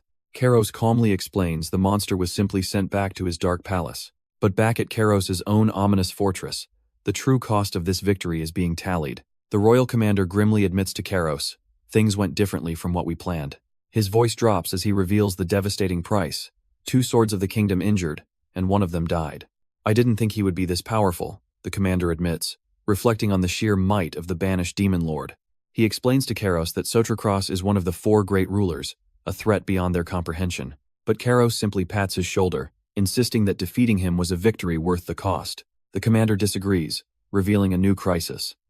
The defeat of the Swords of the Kingdom has shaken the nation's foundation. At that moment, the injured knight Garion finally awakens, his voice a faint whisper. "Quaisha, are you all right?" the commander shouts, only for the knight to weakly complain he's being too loud. The flustered commander stammers an apology as the warrior slowly sits up, alive but far from recovered. Kairos can only smirk at the scene, finding the commander's emotional display deeply amusing. His thoughts are interrupted as Batisha enters, prompting him to ask about the hero Sinclair's condition. After confirming Sinclair will recover, Batisha cuts to the chase, demanding to know his plan for the other demon lord, Volcania. Batisha confirms that the demon lord Sotrakos is safely back in his palace. "We have no reason to pursue her anymore," Kairos declares, adding that he'd prefer Volcania left as he slams the door. But inside, the demon king Borsenia calmly states, "That will happen soon, so don't worry." Kairos and Batisia enter the lavish room, finding Borsenia already waiting for them. She immediately announces there's something she needs to discuss with Kairos. "Speak of the demon lord," Batisha scoffs, telling Kairos to call her when he's done talking to the other woman. He simply agrees, taking a seat as Batisha leaves them to their private meeting. Now sitting across from each other, Kairos waits for her to explain why she summoned him. Borsenia nervously clenches her fist, stammering her thanks for ensuring Sotrakos will no longer hunt her. But Kairos cuts straight to the point, forcing her to whimper her true request. "Can I go back to my territory now?" Lilith interrupts the tense meeting, her presence heavy as she brings them drinks. She immediately questions Borsenia's motives, coldly asking, "Are you trying to betray us?" Borsenia leaps to her feet, frantically denying the shocking accusation. But Kairos remains unfazed, calmly asking her to explain why she wants to leave. She reveals her territory has been neglected, and she simply wants to restore it. Her once great palace now stands as a dark, abandoned ruin, a testament to her words. "My soul is subordinate to you," she pleads, insisting she can't betray him, and he simply agrees. Borsenia is stunned by his easy acceptance, but Kairos reveals there's a catch. "However, I have one condition." She nervously asks what it is, fearing the true price of her freedom. He then reveals his true goal, pointing to a map and asking about the ancient ruins on the edge of her land. "What about them?" Borsenia asks, staring at the desolate ruins on her land. Kairos reveals his true motive with a single command. "There's something I want from there. Bring it to me." With her orders clear, Borsenia teleports away instantly to begin her search. She scours the western ruins, finding treasure chests but nothing of real importance. Back in his study, Kairos simply repeats the same order over and over. "Look around there until you find it." The endless, fruitless search drives Borsenia to despair, believing it must be some kind of illusion. Meanwhile, Kairos turns his attention to a more pressing matter, asking Lilith about their accumulated points. Lilith adjusts her glasses, reporting a total of 5,000 points, a number far lower than he expected. But she reveals a strange development. A new, mysterious box has appeared, costing only 500 points. "A new box, huh?" Kairos grins, his plan suddenly shifting to this new opportunity. Just as Kairos moves to spend his points, Lilith stops him, warning, "You should not waste your points, my lord." She advises buying only 3 boxes to test their contents, making Kairos wonder who's really in charge now. A short while later, with the mysterious boxes before them, she asks if it's time to check their prize. Kairos agrees, assuming their value must be at least comparable to the powerful command tickets. But Lilith can only pray they don't get another useless item like the Ore of the Gods again. With a decisive clack, Kairos begins to open the first box. A strange, dark purple energy immediately erupts from within, swirling around them. The energy dissipates, revealing not an item, but a smaller box inside the first. As shadowy tendrils snake out of the second container, Lilith asks if he knows what it is. Suddenly, the scene shifts to a vast, empty desert, where a lone, hooded figure wanders through the sand. The narrator speaks of outsiders who believe in neither gods nor demons, as a robed figure approaches a strange portal. Their hand touches the swirling energy, a gateway to a world for those who believe in something else entirely. Suddenly, the figure is violently dragged into the vortex, completely powerless against its immense pull. A glowing S symbol appears, marking this desolate place as the world of hell. Back with Kairos, Lilith tosses him an item with that exact same symbol, explaining it's from their Gacha prize. She's certain the Demon King had a reason for giving them this, holding the box it came from. However, she's confused, wondering aloud why the box itself now appears to be completely empty. "Try putting any kind of object in there," she suggests as dark smoke begins to pour from the container. Kairos reveals a ritual dagger, also marked with the S, observing that it contains no inherent power. Lilith holds the box steady, waiting as Kairos prepares to test its mysterious function with the blade. He drops the dagger into the box, watching it vanish into a silent, starry void. Kairos suspects it's space expansion magic, but Lilith confirms there's no magic energy at all. That means the power it uses is different from this world, he realizes, turning to the final gacha box. He scoffs, thinking if this one is also useless, it would be incredibly boring. But as he opens it, a massive pillar of blue light erupts, bearing a strange SSK symbol. The sudden explosion of power shocks both Kairos and Lilith, who can only stare in confusion. A bizarre, fluffy blue creature then shoots out from the light, flying directly at the stunned Demon King. It lands squarely on his head as Lilith cries out in alarm for her lord. The strange summon settles comfortably, leaving everyone at the table completely speechless at the anticlimax. Batisha cautiously pokes the creature, asking the one question on everyone's mind, is this a blue blanket thing? As Batisha continues to prod the strange new summon, it lets out a squeak of protest. But suddenly, the creature zips off Kairos's head, startling Batisha, who cries out that it's escaping. While a tiny Batisha gives chase, Sinclair's attention turns to Kairos, her expression hardening as she calls his name. There is something I wish to ask you, she says, her voice low and serious. Understanding the gravity of the moment, Kairos immediately commands everyone else to leave the room. Once they are alone, he sits back down and asks the former hero what's on her mind. Sinclair hesitates for a moment, the weight of her question evident in her silence. Finally, she looks at him directly, recalling the disastrous battle. When we met Sotracross, he told me something. Kairos leans back, his expression unreadable as he waits for the reveal. She reveals the Demon Lord's chilling words, that she believed she had been abandoned. Sinclair recalls Sotracross's taunt, calling her the one who was rejected by nasty things, and the one who believed to be abandoned by them. Kairos cuts to the heart of the matter, asking, "Are you doubting the gods?" Her faith falters as she clenches her fist, wondering why a demon lord would reveal such a thing to her. Desperate, she turns to Kairos, asking if he understands the demon lord's cryptic message. Kairos leans back, a plan already in motion, stating there is only one thing he can tell her. He whispers a dangerous clue. She must carefully observe the swords of the kingdom, the other wielders of divine power. He then coldly dismisses her, declaring it's her problem to solve and offering his dark palace for her contemplation. Accepting his challenge, Sinclair resolves to find the answer herself. She leaves with a newfound purpose, her mind now fixed on the mystery of the swords of the kingdom. While the Demon King Kairos sleeps soundly, his loyal subordinate desperately tries to wake him, but he's completely lost to the world, snoring away without a care. Finally stirring, he groggily asks, "What is it? What did you wake me up for?" His aide Lilith presents a formal invitation, her expression urgent as she says, "Please look at this." He takes the tablet, a flicker of annoyance crossing his face as he wonders what new problem has landed on his doorstep. The news is dire. A banquet for demon lords, hosted by the Demon King himself, is happening in just 1 week. This isn't just any party. Attendance is mandatory for all demon lords, with no excuses accepted. The weight of this unavoidable political gathering makes Kairos flop back onto the bed, sighing, "How annoying." 1 week later, the fateful night arrives at the grand and imposing Demon Lord Academy. Inside, a massive crowd of the realm's most powerful and treacherous beings have already gathered for the banquet. A mysterious girl with insectoid features watches silently from the shadows, her purpose unknown.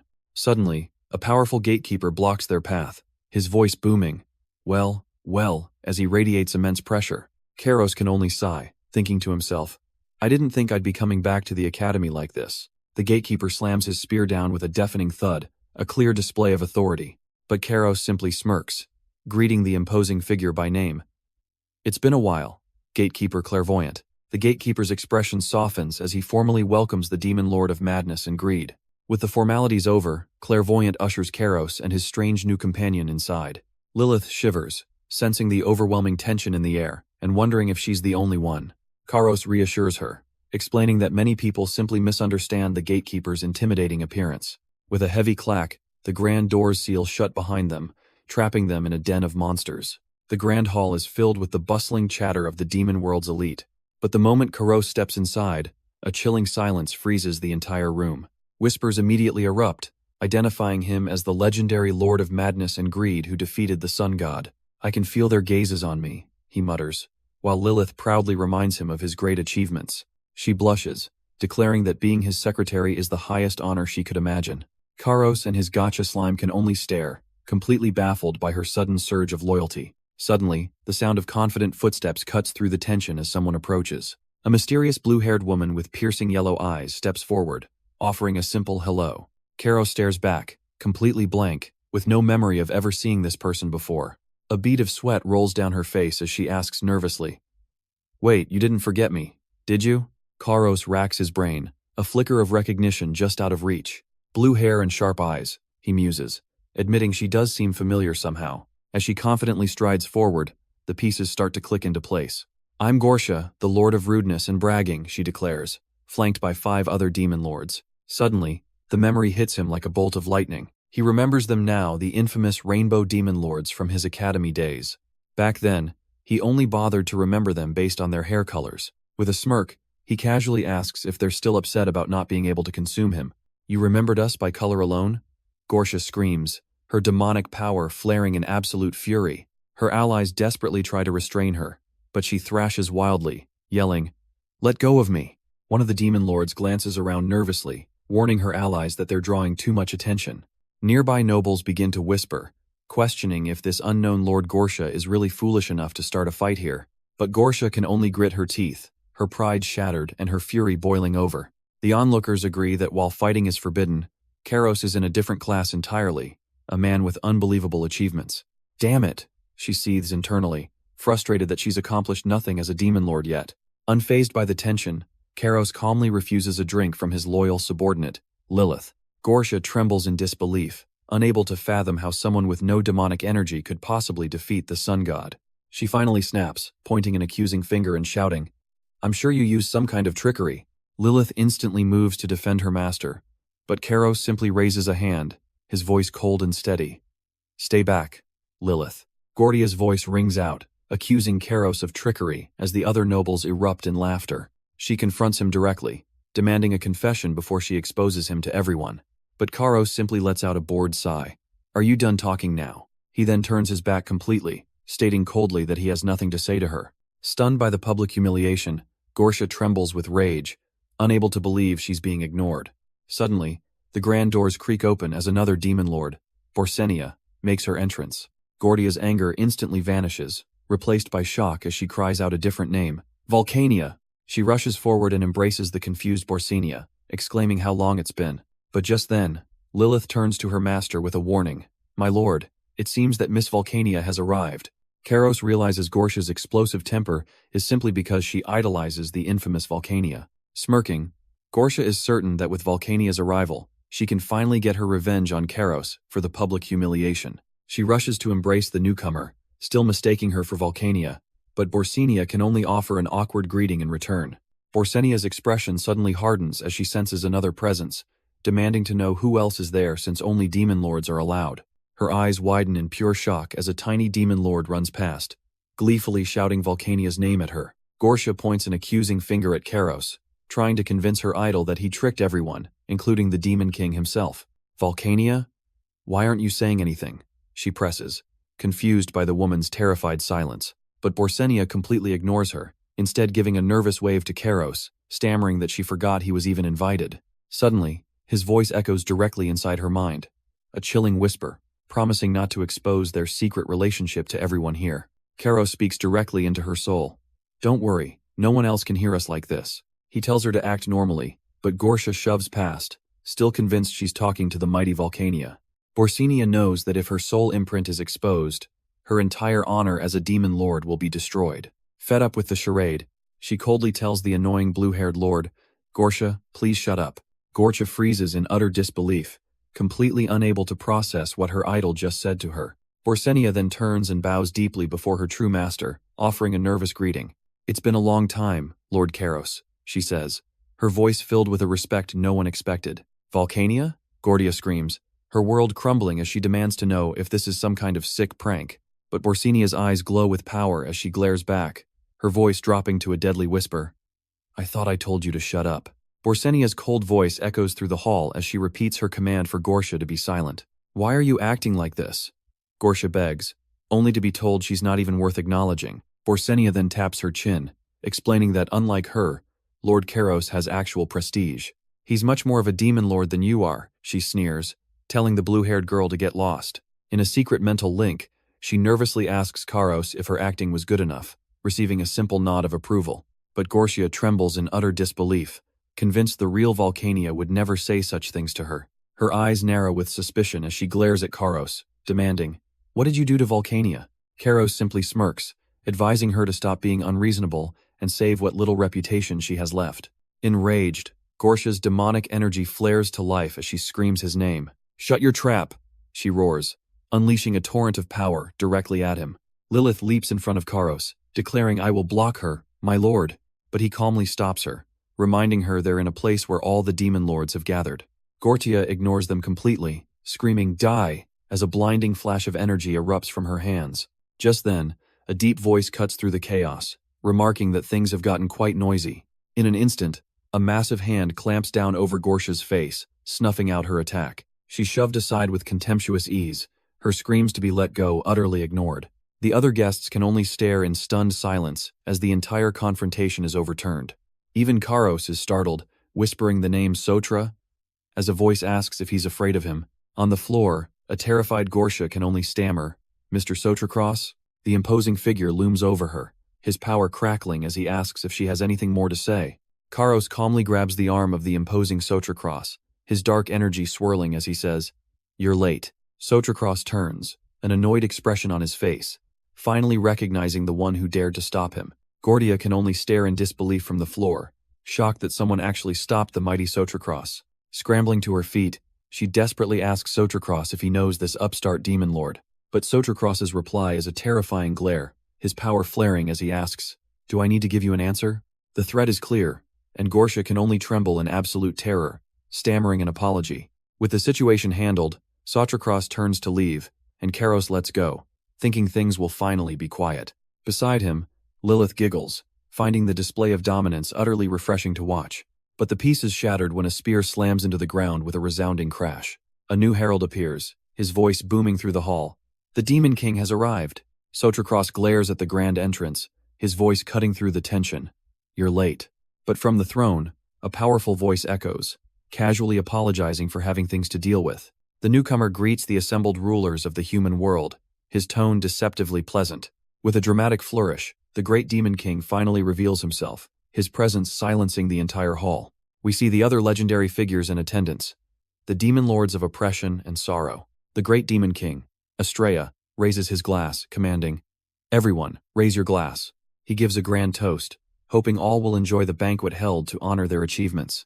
The other demon lords drink in cold silence, their expressions unreadable masks of power. From the crowd, Karos observes that all the rulers are present except for one notable exception, but then his eyes widen in utter shock as he realizes with a jolt, she's here too. His eyes lock onto a familiar face, Revenleer, the demon lord of lust and desires. He scoffs internally, remembering her only as the Bug Princess, a demon lord born from insects. "Do you know each other?" Lilith asks, but Karos simply replies, "We went to the academy together." Lilith is stunned, realizing her master knows a demon lord rumored to be as powerful as the four rulers. The great Demon King finally begins the ceremony, ready to honor the achievements of his powerful subordinates. He unrolls a grand scroll, announcing the first award is for the one who brought the most stability. The first name called is Refenheim, the legendary demon lord of order and discipline. His achievements are no mere rumor. He conquered the most human land, a feat recognized by the king himself. After honoring another, the king moves to a darker category, the one who has shed the most blood, but he stops, setting one scroll aside, and coldly announcing Batisha is absent because she's lost her qualifications as a demon lord. "Your name hasn't come up, my lord," Lilith says, but Karos isn't disappointed in the slightest. He confidently declares, "Don't worry, I'll receive the best prize," revealing it's a single wish granted by the king. Lilith is left completely stunned by his audacious claim. As the ceremony draws to a close, the great Demon King prepares to announce the final award. He reveals the most prestigious title of all, for the demon lord who acted most like a demon lord. And to the entire hall's disbelief, he calls out, "Come up here, Karos, lord of madness and greed." Sotracross erupts in laughter, thoroughly amused by this unexpected turn of events. But Gortia seethes in utter denial, refusing to accept that Karos could win such an honor. Unbothered by the chaos, Karos calmly walks towards the throne to accept his prize. Kneeling before the sovereign, he receives a blessing and a chilling reminder. Never forget that I have high expectations of you. With a flick of his wrist, the great demon king offers the ultimate prize. Now, tell me what it is that you desire. The sovereign's voice echoes through the hall, but Kairos hesitates, a moment of uncertainty clouding his mind. He considers rejecting the prize, believing it to be a mere formality he doesn't need. The great demon king then reveals a shocking truth. No one has ever requested anything of the demon king before. A confident smirk spreads across Kairos's face as he finally speaks. What I desire is, he had considered rejecting the reward, seeing it as meaningless compared to his accomplishments. With arms spread wide, he addresses the throne once more, his voice ringing with purpose. Are you thinking of turning down my offer? The king asks, a dangerous smile playing on his lips. The power to render all of my sins pardoned, Kairos declares, just like you. One demon lord scoffs at Kairos's audacity, convinced he's lost his mind. Even the mighty Sotrakros can only smirk, finding the boy truly interesting. The entire court erupts in whispers, fearing he could betray the demon world if his sins were pardoned. Their terror escalates as they wonder if this power could be turned against the great demon king himself. His former classmate Revenlier is stunned, realizing no demon lord has ever made such a dangerous request. A nearby lord clenches their fist, convinced the boy has gone too far. But Kairos expected their suspicion, turning his gaze to the throne with a silent challenge. Suddenly, a powerful aura erupts as the great demon king commands, "Silence, everyone." He isolates the confrontation, declaring this is a matter between him and Kairos alone. With a dangerous smile, the king confirms his decision. I have promised you a reward, and I will not go back on my word. The great demon king writes on a scroll, offering Kairos a single chance to receive his wish. He presents the glowing decree, promising a full pardon for any action Kairos takes. Kairos accepts the scroll, surprised by how easily his impossible request was granted. But just as he relaxes, a sinister energy crackles from the king's hand. The scroll itself begins to spark with power as the king reveals, there is one condition. The decree crumbles to dust as Kairos realizes things were going far too smoothly. The king's true motive is revealed. It's time to expand the demon world's territory. He commands Kairos to travel to the desolate realm of hell and conquer it for their people. With a grand gesture, the king declares this impossible mission is the price for his pardon. The world is revealed to have 3 territories. One for humans, one for demons, and a third, fiery domain. Hell is a hidden realm where unknown beings reside, a place where neither man nor demon has ever set foot. Realizing this was planned from the start, Kairos accepts his fate, but the king seems to mock his formal tone.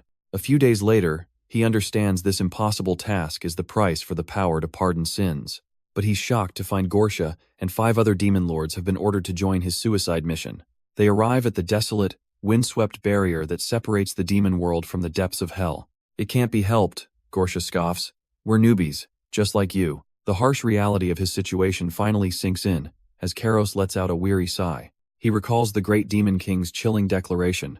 This trial is always forced upon the newest demon lords. Back in the present, his companion confirms that was indeed the king's command. She then turns to him, asking if he, the one honored above all, is also considered nothing more than a newbie. Kairos and Revenlier stand in tense silence before the barrier to hell. Deciding to take the lead, Kairos opens a shimmering blue portal himself. You guys better keep up with me, he warns, stepping into the unknown without hesitation. The other demon lords panic, with a furious Gorsha refusing to be left behind. But she freezes at the gate, admitting, I'm not stalling because I'm scared. Suddenly, Revenlier is yanked through the portal, catching Gorsha completely off guard. I'll go first if you're worried, Gorsha declares, mocking the others for their recklessness. With a false sense of bravado, she plunges through the swirling energy. But on the other side, she stops dead, her eyes wide with disbelief. Instead of a desolate wasteland, she finds a lush forest thriving in the middle of a desert. You finally came in? Kairos asks as the other demon lords begin to arrive in this strange new realm. Gordia scoffs at the sight, muttering, so this is hell, as Kairos warns her this isn't the world they know. But she arrogantly dismisses him, declaring her way is to simply brute force any problem she encounters. Looking around with a condescending smile, she concludes that this place is nothing more than a dense forest. As the others call for her to wait, she grows annoyed, convinced they're just trying to hold her back. Meanwhile, Kairos calmly tells a confused Revenlier to let them go, certain they'll learn their lesson after a good beating. Alone in the oppressive darkness, Gorsha's confidence wavers as she complains about how depressing the forest feels. She tries to brush off her fear, running deeper into the woods while insisting it's just a normal forest. Suddenly, Her bravado returns as she spots a lone creature digging in the dirt, identifying it as a pathetic goblin. With blue energy crackling in her hands, she sneers, "Hey, pathetic goblin. I, Gorsha, will kindly end your life." The creature she threatened simply squirms, its glowing red eyes filled with confusion, not fear. But before Gorsha can strike, a terrifying silhouette descends from the sky with a monstrous screech. "What is that?" she screams as a blinding pillar of light erupts from the ground, pinning the creature in place. The goblin-like monster doesn't die. Instead, it seems to absorb the energy, a swirling vortex glowing in its chest. Gorsha's arrogance shatters as she finally understands. That's not a goblin." Suddenly, Karos appears behind her, his voice cold and disappointed. "You idiot. Did you really think we'd find familiar monsters here?" The creature lets out a chilling laugh as countless red eyes ignite in the darkness. "This isn't the demon world. We're in hell." The very ground rumbles, a testament to a world where the common sense of the demon realm means nothing. It explains that many demon lords have tried to conquer this forsaken land before, their ambitions swallowed by the forest. And Karos finishes the thought with a grim certainty. "But you'll never hear of anyone that succeeded." Before anyone can react, shadowy tendrils erupt from the ground, instantly ensnaring the hellspawn. As the creature is squeezed, Karos's cold voice cuts through the silence. "Why do you think that is the case?" Its hand quivers helplessly, trapped in a power far beyond its comprehension. Then, with a sickening crack, the monster is completely obliterated without a fight. Gortia looks down, humbled, admitting, "I've never thought about it before." But Karos already knows the answer, stating the simple, brutal truth about all who came before them. "And you really asking me to believe that?" she snaps, arguing the Demon King wouldn't have sent them to die. Karos completely ignores her outburst, turning to his former classmate with a command, "Bug Princess, send your bugs out to look around." He calmly explains they need information to find the safest route, leaving Gorsha's protests hanging in the air. Revenlier simply nods. "Okay," as the once proud Rainbow Demon Lord is left fuming in utter silence. At her command, a swarm of strange bugs scatters from beneath her cloak, and they fly in perfect formation, sweeping through the desolate forests of hell. But Gorsha scoffs at the display. "What do you think those tiny bugs can accomplish?" She calls them pathetic, claiming a simple gust of wind could kill them all. Suddenly, one buzzes too close, and she instinctively unleashes a massive blast of demonic energy. Flustered, she tries to justify her overreaction, insisting she did nothing wrong. Revenlier just gives a deadpan, "Yeah, sure," as the very same bug lands harmlessly on her hand. Gorsha stares in disbelief, her mind reeling as she asks, "Wait, it's still alive?" With a gentle touch, the Bug Princess sends her scout back on its way, completely unscathed. Just then, Karos appears, ready to explain the terrifying reason why she's known as the Bug Princess. Karos calmly explains that he knows this place best, leading them away to find cover. But Gorsha seethes with rage, unable to accept a leader with no demonic energy. She even considers eliminating them both right here, a dark thought crossing her mind. Suddenly, she's swarmed by the very bugs she mocked, screaming in a panic. Revenlier offers a deadpan. "Oh, sorry," clearly enjoying her rival's distress. Furious, Gorsha is convinced it was intentional, but her companion urges her to calm down and follow. Revenlier then approaches Karos with an urgent warning. "There's something I need to say. The bugs I sent into the forest," she begins, her voice trembling slightly. "None of them have returned to me," she reveals, as a chilling silence falls over them. Deep in a dark cave, her bugs gather, their demonic energy combining for a terrifying purpose. A flashback reveals the bugs sacrifice all their demonic energy just to give birth to a single child. And that child was the Bug Princess herself, Revenlier, who explains to Karos that these aren't just average bugs, they are her kin, causing him to realize there will be no easy way through this forest after all. When suddenly, a blood-curdling scream rips through the silent woods. It's Gorsha, running for her life and screaming, "Don't follow me." A monstrous creature ambushes her from behind, its claws digging into her back, as the other demon lords watch in horror while she's dragged away, crying out for help. Karos turns, baffled, wondering what these creatures could possibly be doing here. But Revenlier remains silent, her expression hinting she knows far more than she's letting on. The arrogant demon lord Gorsha casts aside her pride, fleeing for her life from a creature of the damned. She desperately clings to Revenlier, screaming, "Save me, Bug Princess." But the monster ignores the insect master, leaping right over her to finish its hunt. In a blur, Revenlier shoves Gorsha away as a swarm of bladed insects erupts from the shadows. The fight is completely one-sided, the creature instantly shredded into nothing by the vicious swarm. Gorsha can only tremble, clinging to the one who saved her, but Revenlier's expression is ice cold. "Why are you looking at me like that?" Gortia stammers under the chilling glare. Her fear turns to rage, as she demands to know why these monsters are only targeting her. Revenlier ignores the outburst, pointing to a trail and saying, "Follow his footprints. Then you'll be safe," she states, turning to walk beside Karos, leaving the mystery unsolved. Gordia panics, screaming that there's nowhere to hide in this cursed forest. But Karos continues walking, his steps firm even on the thorny ground. "I think we're almost there," he says calmly, his eyes fixed on their destination. Revenlier questions his confidence, wondering if he truly knows where he's leading them. As Gordia's doubt reaches its peak, Karos simply announces, "We're here." She flinches in confusion, seeing nothing but more of the desolate landscape. Suddenly, a horrifying vine creature with glowing red eyes drops from above with a piercing shriek. The ground itself seems to rumble as she realizes this isn't just a monster, but a place. She falters, her voice trembling as she asks if this terrifying place is truly their sanctuary. "This is the place we're going to hide in?" she demands, staring into the maw of what looks like a living dungeon. Gortia explodes in a panic, accusing Karos of leading them all into a death trap. But Karos completely ignores her tirade, his gaze fixed on something else as he calmly replies, "I am listening." "Where are you looking?" she screams, her frustration mounting at his cold indifference. Her anger then shifts to Revenlier, who has started to wander off on her own. The bug princess ignores the outburst, pushing into the menacing vines and stating they must hurry before sunset. She's shocked when the vines part for her, realizing they aren't dangerous to them at all. In fact, they might be their salvation, as a monstrous creature is instantly crushed within their thorny grasp. Karos finally explains his plan. The vines accept humans and demons but will annihilate anything else that approaches. Understanding dawns on Revenlier, who looks back and says, "Okay, I trust you." But Gortia remains unconvinced, glaring after them as she vows not to fall for his tricks again. Gortia glances back, her suspicion still lingering as the others move on without her. But from the darkness, a pair of glowing red eyes flashes into existence, locking onto its new prey. A monstrous goblin leaps out, and Gortia can only scream in panic. "Wait for me." In an instant, the very vines she feared whip through the air with incredible speed. They ensnare the creature before it can even touch her, pulling it back into the thorny walls. The monster is crushed without a chance to fight back, its life snuffed out by the sanctuary's power. Stunned, Gortia can only wonder how Karos could have possibly known about a place like this. Suddenly, the other demon lords arrive, unleashing a furious barrage as they yell, "Did you think you could torment Gortia and live?" But their rage is wasted, as she tiredly tells them, "Stop, it's already dead." Meanwhile, Karos and Revenlier continue walking deeper into the dungeon, unbothered by the chaos behind them. Revenlier observes that the cave feels strangely clean, as if someone has been taking care of it. Karos stops, confident they've finally reached a safe enough place deep within the living dungeon.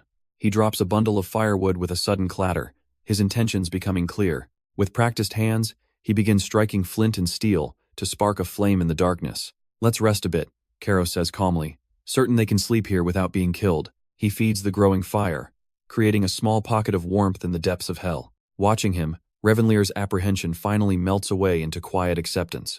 A genuine smile crosses her face as she declares with absolute faith, "I believe in you, Karos." The fire crackles, a symbol of their fragile safety in this impossibly dangerous realm.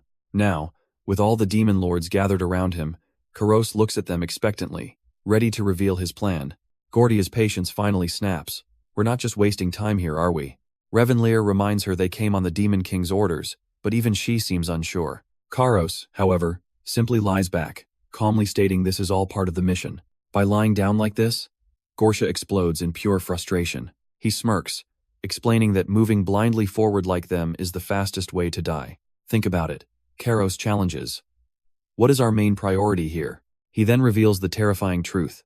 This forest is too powerful even for a monster like Sotracross. In fact, Karos muses, even that legendary demon lord might not be strong enough. A sudden rustle in the darkness proves they are being watched by an unseen entity. His true plan is revealed as a hooded figure emerges. Negotiation with the forest's master. A mysterious hooded figure with pointed ears emerges from the shadows, the apparent master of this domain. Karos calmly explains that negotiating with such a being is simply another way of doing things. But as their campfire dies, a more immediate threat makes itself known. A loud growl suddenly echoes through the silent forest, coming from Karos's own stomach, as the gnawing pain of hunger sets in. The other demon lords are also starving, with Gortia lamenting, "We thought this would end quickly." Karos turns to the bug princess, holding one of her last remaining kin, asking if she's hungry too. A desperate idea sparks in Gorcha's mind as she asks, "Hey, can we eat the bugs?" The tiny creature immediately darts away from her, sensing the predatory intent. Revenlier gives a chillingly calm response, "You can try if you think it's possible." Gortia shudders, nervously rejecting the horrifying suggestion of eating the bugs. Karos dryly observes their bickering, wondering if they've grown closer while he wasn't paying attention. But her stomach growls loudly as she cries out in desperation, "I can't starve here." He internally scoffs at her uselessness, thinking how she's not helpful at all for a demon lord. As Karos suddenly stands to leave, Gordia demands to know where he's going by himself. He coldly thinks there's no reason to take care of them, prompting her to panic. "You're not trying to run away, are you?" But Revenlier calmly asks if he's getting food, and he admits his life is safe as long as she's around. Suddenly, his foot splashes into a strange, glowing blue puddle that wasn't there before. He looks around at the mysterious liquid, realizing this place is hell and they don't know how it will change. A sharp sound makes Revenlier whip around, her senses screaming that a new threat has appeared. "Wait," a voice commands, forcing Karos to freeze in his tracks. Revenlier grabs his arm, her voice urgent, "Don't go outside yet." A deep rumble shakes the cave as the other demon lords cry out in panic. Gortia screams in disbelief as rain begins to pour from the ceiling. Suddenly, a massive torrent of glowing water erupts, flooding their sanctuary. Revenlier stares in shock at the impossible sight before them. The source is revealed to be a massive, glowing waterfall that has appeared from nowhere. She stands mesmerized as the mystical water swirls around her. Karos calmly explains that this entire forest moves on its own. He reveals that the forest only moves at night, a terrifying environmental trap for the unwary. Karos reaches out, testing the strange, flowing wall of water. Without hesitation, he steps through the mystical waterfall, leaving the others behind. Revenlier follows him out, questioning if the dangerous forest is finally safe now that the scenery has changed. She pushes forward through the water, her gaze fixed on their new path. Karos sighs in disappointment, wondering if the others can even be called demon lords. Meanwhile, Gortia realizes that if the forest is truly safe, there's no reason to hide. The other lords panic about new monsters, but Gortia firmly decides their next move. "We'll take over this forest before nightfall," she declares with a newfound, dangerous confidence. She believes that as long as the previous monster is gone, they have nothing to fear.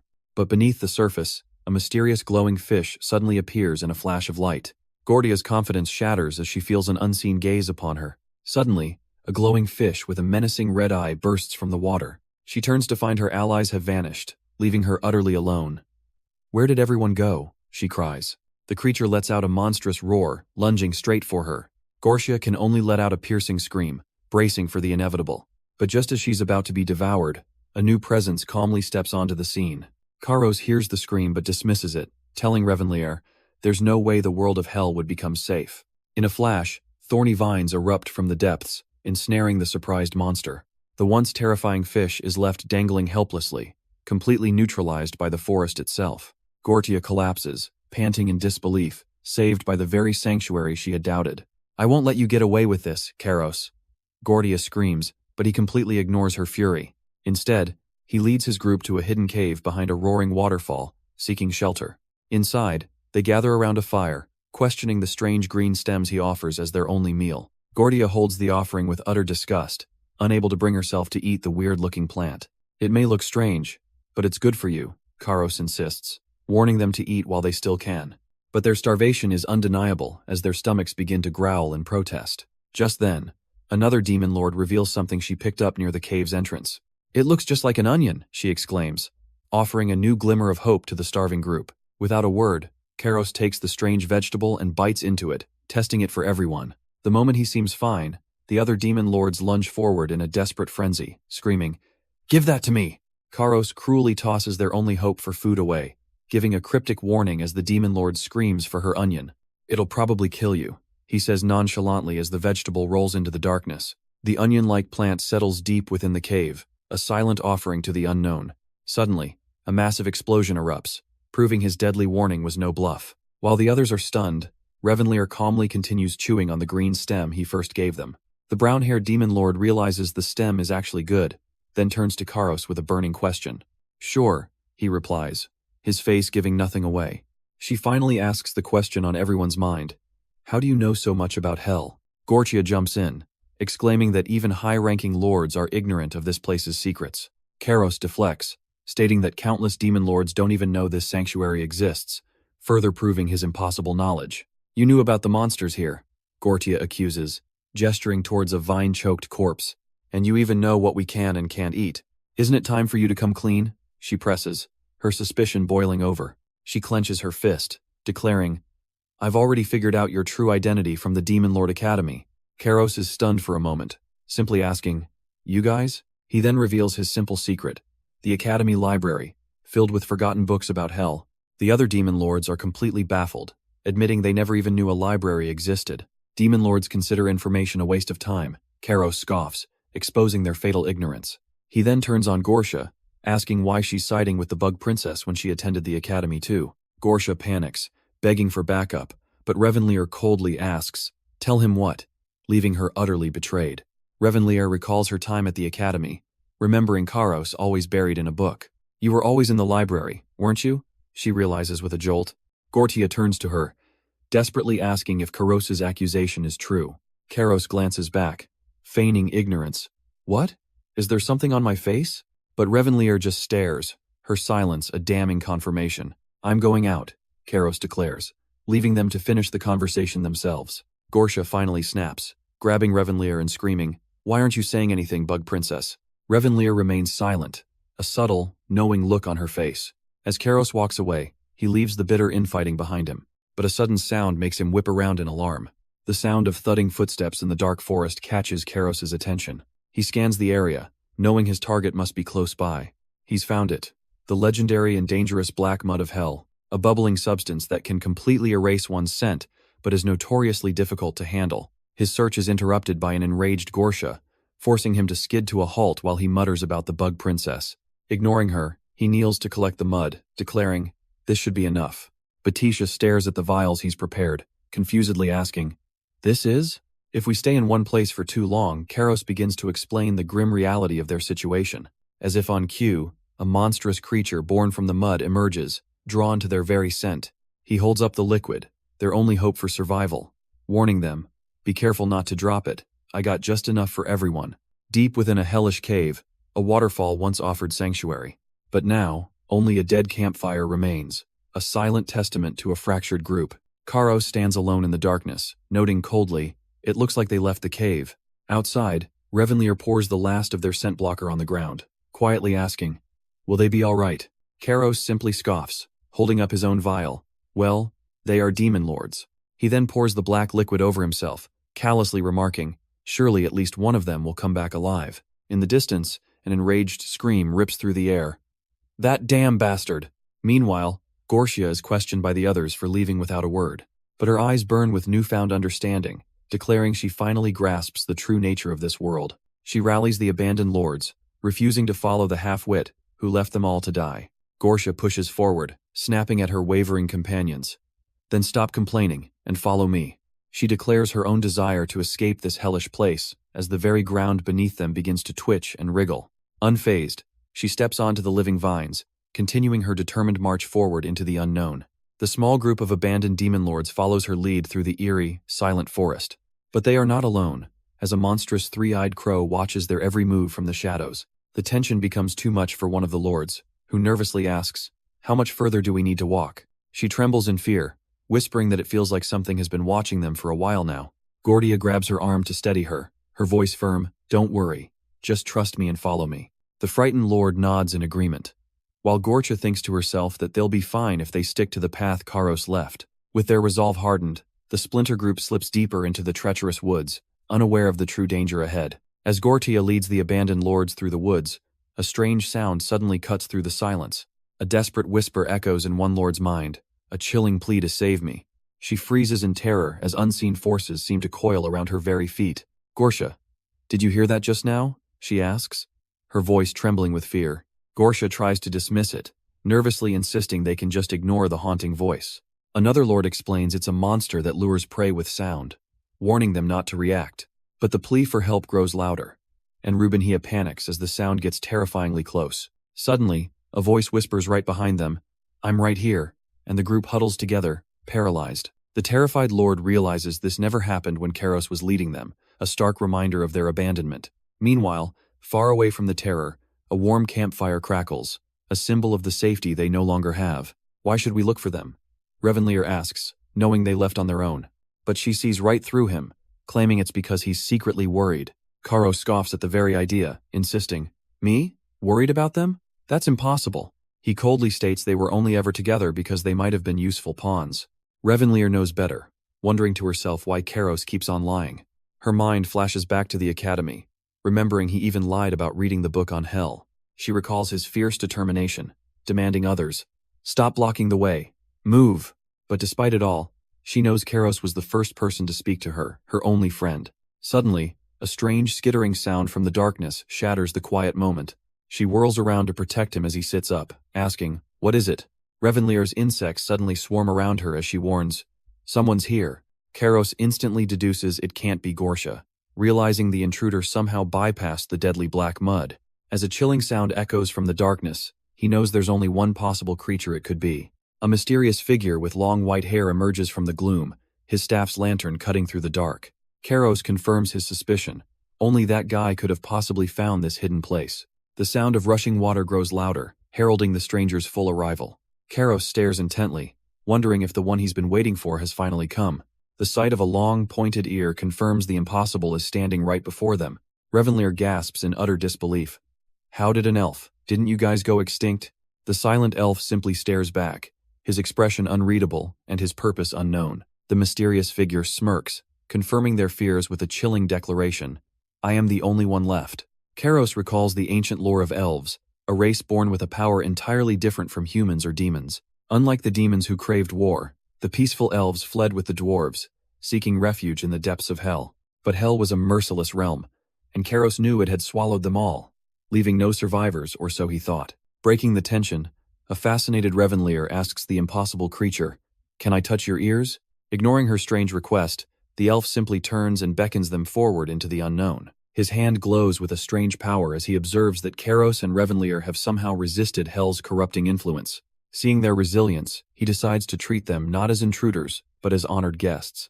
Karos cautiously accepts the invitation, his mind racing to understand the elf's true motive. Now following the last of an extinct race, Karos and Revenlier step deeper into a mystery that shouldn't exist.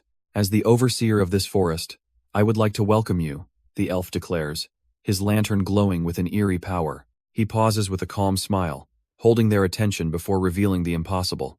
Before them stands a massive, ancient stone gate, and he simply says, "Welcome." With a pulse of green energy, he explains this is the entrance to the forest's hidden city. The gates part to reveal a blinding light as he announces the name of this impossible sanctuary. This is Elkin. Revenlier is left speechless, unable to believe such a place could possibly exist in the depths of hell. An entire, sprawling village materializes before their eyes, a sight no one could have ever imagined. The city is vast, large enough to house multiple human settlements with room to spare, but as a sudden breeze blows through the empty streets, a chilling question hangs in the air. "Why can't I feel anyone's presence here?" Revenlier whispers, realizing the beautiful city is completely deserted. Karos questions the elf's claim of being alone, gesturing to the massive city he supposedly built out of boredom. The elf wistfully explains that he simply missed the feeling of a city, a strange sentiment for the last of his kind. Revenlier realizes the shocking truth as the elf confirms with a smile, "I am the only one left." But then, the elf suddenly remembers something important, his expression shifting. He reveals a group of unconscious figures, explaining he rescued them from being eaten, assuming they were Karos's companions. Karos's face darkens, internally cursing that the demon lords he abandoned somehow managed to survive. As a furious Batisha growls on his shoulder, Karos begrudgingly admits he knows the fallen lords. "In that case, I will wake them up," the elf declares, a move that could expose Karos's betrayal. A powerful, unknown magic begins to glow from the elf's hand, a mysterious energy unlike anything they've seen. The light washes over the unconscious demon lords, their fate now resting in the hands of this enigmatic stranger. As the healing light fades, Gorsha awakens in a panic, begging for her life and promising never to run again. Karos and his group watch in confusion as the mysterious elf calmly notes how startled she seems. But then, a familiar voice cuts through her fear, and Gorsha looks up in disbelief, whispering, "Karos?" The elf cheerfully explains that Karos saved them all, asking if she's feeling better now. Her trauma is too deep, however, as she retreats into a corner, muttering that she can't trust anyone and just wants to survive. Seeing her state, the elf wisely suggests she'll need more rest before her mind can fully recover. With a gentle smile, he offers to lead them to their rooms for now. turning to guide the way. Meanwhile, the other awakened demon lords tremble in fear, convinced their mysterious savior is actually a monster. Karos decides to delay the inevitable confrontation, placing his hand on a solid wall and saying they'll talk later. To Revenlier's absolute shock, a hidden room materializes from the stone wall itself. The elf leaves them to recover inside a grand, hidden room. But later that night, Karos stares at the moon, a shocking realization dawning on him. He slams his fist down, exclaiming, "So that elf is the guy we've been waiting for?" Karos calmly explains this being isn't just an elf, but the powerful overseer of the entire forest. His loyal subordinate, Revenlier, immediately asks what their next move will be. Gortia, somehow now with their group, assumes their goal is simple: take this territory by force. She reasons that if the overseer is the owner, then a fight is absolutely inevitable. But Revenlier worries, knowing that while she can fight, Karos himself possesses no direct combat abilities. Gortia just grins, seeing this as her chance to finally step up and prove her power. As she pours his tea, however, Karos subverts her expectations, revealing his true plan is to negotiate. Gortia slams the table in disbelief, shouting, "Wait, what? You want to negotiate?" She insists the overseer would never hand over his territory for free, while Revenlier quietly cleans up the mess. As the argument rages, Revenlier meticulously wipes the spilled tea from a cup, a silent contrast to the chaos. But Karos remains completely unfazed, calmly sipping his tea and promising, "I'll establish the negotiations. You don't need to worry." Gortia argues that even if he succeeds, a fight is inevitable because expanding territory always requires overwhelming force. She clenches her fist, declaring, "And when that time comes, you'll have no choice but to borrow my power, Karos." The very next day, a calm voice echoes through the grand hall, simply stating, "I accept your offer." It's the mysterious elf, who agrees to Karos's terms but explains he needs time to prepare for their exchange. Gortia freezes in shock as she sees the elf is sheltering the very demon lords Karos had abandoned to die. She trembles, unable to comprehend his words, whispering, "You're just going to give up your forest without a fight?" The mysterious elf calmly asks Gortia, "Why do you seem angry? Is there some sort of problem?" She whirls around, shouting that if this trade goes through, she'll be left with nothing. "This is your land," she cries, unable to understand why he would just hand it over without a fight. But the elf simply corrects her, stating with unnerving calm, "This land doesn't belong to me." Gortia reels back in utter shock, demanding to know what he could possibly be talking about. He then reveals a critical truth. He is not the owner, but merely the overseer of this land. Furthermore, he can't hand it over just yet, as he needs to ask for others' opinions first. A blinding flash of power emanates from an unknown source as he explains that they will make the final decision. He smiles, completely confident that these mysterious figures will agree to give Karos the land. Gortia argues that he built this city himself, but the elf simply replies, that doesn't mean it belongs to him.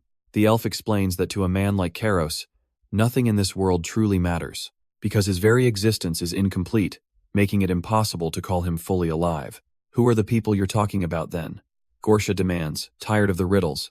A tense silence fills the room as the elf simply holds his cup, considering his next words.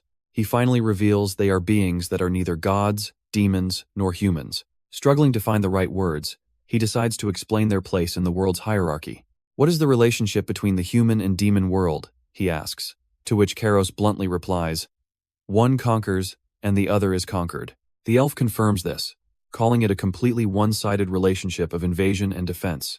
But when asked about humans and gods, Karos reveals a different dynamic, a bilateral relationship, leaving Gortia utterly baffled. Impressed, the elf claps, explaining the crucial difference. Humans offer the gods their faith. In exchange for their faith, the gods bestow divine power upon humans in a simple transactional relationship. But the worlds of gods and demons are locked in an endless war, and the mysterious beings the elf serves exist outside this entire system. "They are the people who offered me this land," he begins to explain, placing a hand over his heart, "and they gave me immortality in exchange for my body," he reveals, showing a hideously corrupted arm. Karos recoils in shock, pointing as the elf casually rolls up his sleeve. The elf calmly states that at first he treated it as part of his body, but now understands it is simply a part of hell. A horrifying realization dawns on Karos as he whispers, "You are someone who has become the world of hell itself." He understands now that it would be impossible to maintain one's will when your very flesh is part of that cursed land. The true meaning of being an overseer is finally revealed. You are nothing more than one of their belongings. "And you accepted their offer?" Karos asks, only for the elf to reply with chilling finality, "Because I had to serve them." Gorsha cuts straight to the point, asking if the price for this land is their very bodies. But the mysterious elf simply smiles, his intentions shrouded in mystery as he muses. I wonder. Turning away, he deflects the question, admitting he's far more curious about them. He then poses a question that cuts to their very core. What are demon lords? The elf reveals his deep isolation, curious about the events unfolding in the human world. His true desire isn't their flesh, but something far more valuable. I want to know. Gordia's patience shatters, and she demands a straight answer about his intentions for them. The elf's chilling smile returns, explaining that eternal life breeds a desperate need for amusement. And then, the true price is revealed as he reaches out his hand. I want to read your memories. Karos, ever the strategist, pushes back, demanding specifics and doubting the elf's seemingly simple request. The elf clarifies his chilling demand, saying what he wants to know is specifically from Karos and his loyal follower. The sudden, targeted request leaves the bug princess completely bewildered. But Gorsha sees a dark opportunity, a sinister grin forming as she realizes only 2 people need to be sacrificed. She reasons that with them gone, she can take all the credit for their work and report back to the Demon King. Gordia mockingly pressures the bug princess, who simply declares her unwavering loyalty to Karos. Unfazed, Karos sighs and agrees to the terms, confidently telling Gorsha not to worry about them being sacrificed. His calm acceptance surprises Gorsha, who can't believe he'd pass up such a golden opportunity to escape. If you've made your decision, the elf announces, standing before a grand door, we can start right away. And with a single, unwavering word, Karos seals their fate. Sure, the massive doors swing open, revealing the mysterious chamber within. Inside, a single stone slab awaits as the elf calmly instructs. All you need to do is lie down here. Revenlier watches in awe, noticing the stone bed is actually floating in midair. The elf apologizes for the lack of preparation, explaining their haste. Then, with a simple snap of his fingers, a second slab materializes. He gestures for Karos to proceed, a calm smile on his face. I just have to lie down? Karos asks, unfastening his cloak as the elf explains it's a simple memory reading. As he approaches, the floating slab descends with a heavy thud. He lies down, the elf promising it will feel just like falling asleep and waking up. With both him and Revenlier now in place, the dangerous ritual is ready to begin. I will begin then, the elf declares, as Karos lies ready on the cold stone slab. His consciousness fades as the ritual starts, his mind now completely open to the overseer. Suddenly, a memory flashes into existence, revealing a being born without a womb. This legendary creature was formed from the combined ego of countless lost insects. From this swarm, a single entity crawled onto a tiny hand, marking the birth of the bug princess. This child, Revenlier, felt an innate connection to the demon clan from her very first moments. But in the eyes of other demons, she was nothing more than a monstrous outsider. Shunned and ignored by all, she walked a lonely path until one person finally noticed her. Years later, in a vast library, she struggles to reach a book just beyond her grasp. I can't reach it, she thinks, just as a quiet voice calls out from behind her. A sudden voice makes her jump, her body tense with shock. Hey shorty, did you not hear me? A boy asks, effortlessly grabbing the book she couldn't reach. She turns, completely bewildered, as this is the first time anyone has ever directly spoken to her. He hands her the book, but she coldly tells him to move if that's all he wanted. She stops dead in her tracks, clutching the book as a shocking realization hits her. Did you just talk to me? There's no one else around, is there? He replies, genuinely confused by her strange question. Her hand clenches tightly, a silent tremor running through her as she processes this simple act of acknowledgement. Aren't you afraid of me? She asks, finally revealing the monstrous title she carries. I'm the bug princess, but he just scoffs, completely unfazed. Afraid? Sorry, shorty, I've seen too much to be afraid of you. He then coldly dismisses her, telling her to stop yapping and leave him alone. Revenlier is left blushing and stunned, realizing she just had a real conversation with someone who wasn't afraid of her. Desperate for connection, she resolves to become his friend, even researching how to approach others without being awkward. But a moment later, Karos is sent running for his life through the academy halls. A swarm of terrifying, indestructible insects descends upon the library with a menacing buzz. He screams in terror, desperately trying to outrun the relentless swarm as other students scatter. He skids to a halt, only to find the infamous bug princess standing there, the clear source of the attack. Onlookers whisper in fear, wondering what Karos could have possibly done to provoke her. One student curses, realizing this must be her twisted form of revenge for some unknown slight. Trapped and surrounded, Karos knows he has to escape immediately or face the consequences. But it's too late, as the bugs detonate around him, leaving him to believe I'm going to die. The memory reveals Revenlier's innocent plan, as she wonders if Kairos will like her gift. The book's advice was simple. To befriend a demon, you must give them something precious. The horrifying truth dawns on Kairos. The bug attack wasn't an assault, but a twisted attempt at friendship. He processes the bizarre logic, concluding this must all be part of the bug princess's memories. Turning to Revenlier, he admits, "I didn't think our memories would be shared like this." A chilling thought crosses his mind as they walk. Are my memories going to be shared like this too? He clenches his jaw, desperately hoping his own dark past remains buried. Suddenly, the world dissolves into a white void, and he realizes with dread that the memories have changed. A figure teleports into the void before him, a familiar face from a life he tried to forget. It's his own past self, disguised as the priest Bean, who coldly declares, "I'm going to come here every day until you give in." Bean's past self is confronted by a mysterious man, but he coolly replies, "It shows how much I think you're worth." Annoyed, Bean dismisses him with a sharp, "If you're going to speak empty words, just go," leaving the man stunned. Suddenly, a blonde woman appears, observing their tense interaction and noting how close they seem to be. But Bean is fed up, declaring the one-sided conversation over and threatening to leave them behind for their games. The man presses harder, exposing Bean's hidden desire to break the rules and free the puppets from their fate. He delivers a chilling ultimatum, claiming that without this purpose, your existence isn't worth anything. Yet, Bean remains completely unmoved, coldly stating his only reason is that he just hates annoying things.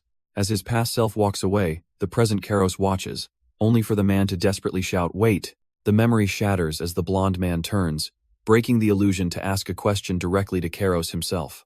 The confrontation becomes terrifyingly real, as the figure from his past addresses him, forcing Kairos to face the ghost he tried to bury. Inside the memory, Kairos recoils in disgust, his demonic power flaring as he shouts, "Get that away from me!" But back in the real world, he and Revenlier lie unconscious as the mysterious elf overseer stands over them.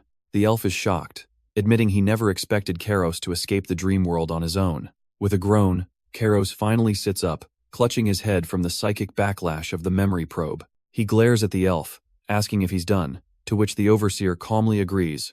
A promise is a promise. Nearby, Revenlier also awakens, completely disoriented, and feeling like she just woke from a long nap. The elf reassures her that the ordeal is over, explaining he simply read their memories as agreed. Yet, he cryptically adds that while he couldn't see everything, he still accomplished what he needed to. With the trial concluded, a newly cloaked Kairos rises, the matter seemingly settled for now. They now stand within the hidden, sprawling city of the elves, a new chapter about to begin. A massive teleportation spell rips Kairos and the others from the elven city in a flash of light. They reappear in a dense, unfamiliar forest, far from civilization. "We've been walking for 30 minutes, Gorsha complains. "Where is this ceremony?" Kairos silently follows the mysterious elf, his eyes filled with suspicion. Their guide simply looks toward a massive tree, promising, "We're almost there." The elf stops abruptly before it, declaring, "This is the place," much to Kairos's confusion. "They don't care for such things," he cryptically warns. "Now, endure it." A shocked Revenlier can only stammer, "What did you say?" But Kairos just crosses his arms, his expression hardening with defiance. Suddenly, the elf's hand erupts with a blinding light as he begins the ritual. The elf's hand erupts in a blinding flash of light as the ceremony begins. Gortia and the other demon lords immediately scream in agony from the sudden magical assault, but Kairos instinctively shields a shocked Revenlier from the overwhelming light. "Close your eyes," he calmly warns. "It hurts when you meet other beings for the first time." Meanwhile, the elf watches as a massive gateway of light materializes, announcing, "It's opening." An ancient and complex magic circle glows on the ground, pulsing with immense power. Suddenly, a suffocating, dark pressure bursts from the gateway, terrifying the demon lords. Gorsha feels sick to her stomach, desperately wondering where this crushing pressure is coming from. Her entire body trembles uncontrollably from a power that paralyzes her very limbs. She can only stare in horror, admitting she can't handle this overwhelming power at all. The ancient magic circle flares, unleashing a torrent of raw, untamed energy. Suddenly, Kairos finds himself being pulled through a blinding white void of teleportation, but just as quickly, the entire process comes to an abrupt and unnerving halt. The elf explains that these beings communicate not with words, but by projecting their thoughts directly. They convert their will into pure energy that is sent to those they wish to contact. For those who cannot handle it, like Revenlier, the experience is nothing but pure, paralyzing fear. A memory reveals their only desire is for something interesting, a truly terrifying motive. Back in the present, the elf watches this unfold with a calm, almost unnerving expression. "Please come this way, Mr. Karos," he says, leading them deeper into the unknown as Revenlier trembles. Revenlier desperately tries to warn Karos, her voice failing under an immense, paralyzing pressure. The elf calmly explains that it's rare for these powerful beings to take an interest in mortals. Suddenly, a vision flashes through their minds, a mysterious blonde man standing in a white void. Karos stops, sensing the danger and Revenlier's silent struggle behind him. The figure in the vision turns with a confident, almost mocking grin. This power is too strong, she thinks, fighting to get back up for Karos's sake. She begs her body to move, trying to push through the invisible force holding her down. But the blonde man simply waves a hand, casually dismissing her desperate plea. As the elf stands before a massive magic circle, it erupts in a blinding flash of power. The blinding light fades, leaving Karos standing in a silent, changed forest. "The ceremony is over," the elf announces, his expression unreadable. But the cost was high, as the other demon lords lie unconscious, overwhelmed by the immense power. With the crushing pressure finally gone, Karos helps a shaken Revenlier to her feet. "It's over now," he says, offering a steadying hand, but the true consequences are just beginning. He reveals a shocking truth. This entire forest and the city within it will now vanish. The elf calmly confirms this, explaining that since the ancient beings accepted his offer, this sanctuary is no longer needed. He tells them not to worry as they gaze upon the hidden city one last time. But his words are cut short as the very world around them begins to violently shake and crumble apart. The very ground cracks as the hidden sanctuary begins to violently self-destruct. A blinding flash of light erupts from the city, engulfing everything in its path. Buildings are torn from their foundations, dissolving into pure energy as the world is unmade. "The city!" Revenlier cries out, watching in stunned disbelief as their refuge vanishes. But the elf remains perfectly calm, explaining this was the destiny for the demon lords from the human world. He then turns to Karos with a serene smile, congratulating him on fulfilling his quest. In an instant, the magnificent city is reduced to nothing but a field of crumbling rock. Karos takes a firm step onto the desolate wasteland that was once a sanctuary. He confronts the elf, demanding to know what he will do now that this place is gone. The elf casually states that as the former overseer of this city, he supposes he isn't needed anymore. He then cheerfully decides to simply move to another forest, clapping his hands together as if nothing happened. But before leaving, he stops, a serious look crossing his face as he poses one final, piercing question to Karos. He reveals that Karos not only read the Bug Princess's memories but also broke free from his own mental probe. Karos feigns ignorance, asking what the big deal is, but the elf's gaze is unwavering. The question hits a nerve, causing Karos to clench his fist as the overseer continues to speak. "Are you the same as me?" he asks, hinting at a shared, hidden nature that defies all logic. Karos turns away, cryptically admitting they might be similar, but that there's a fundamental difference between them. Then, staring out at the desolate ruins, he makes one thing clear: "I'm not immortal like you are."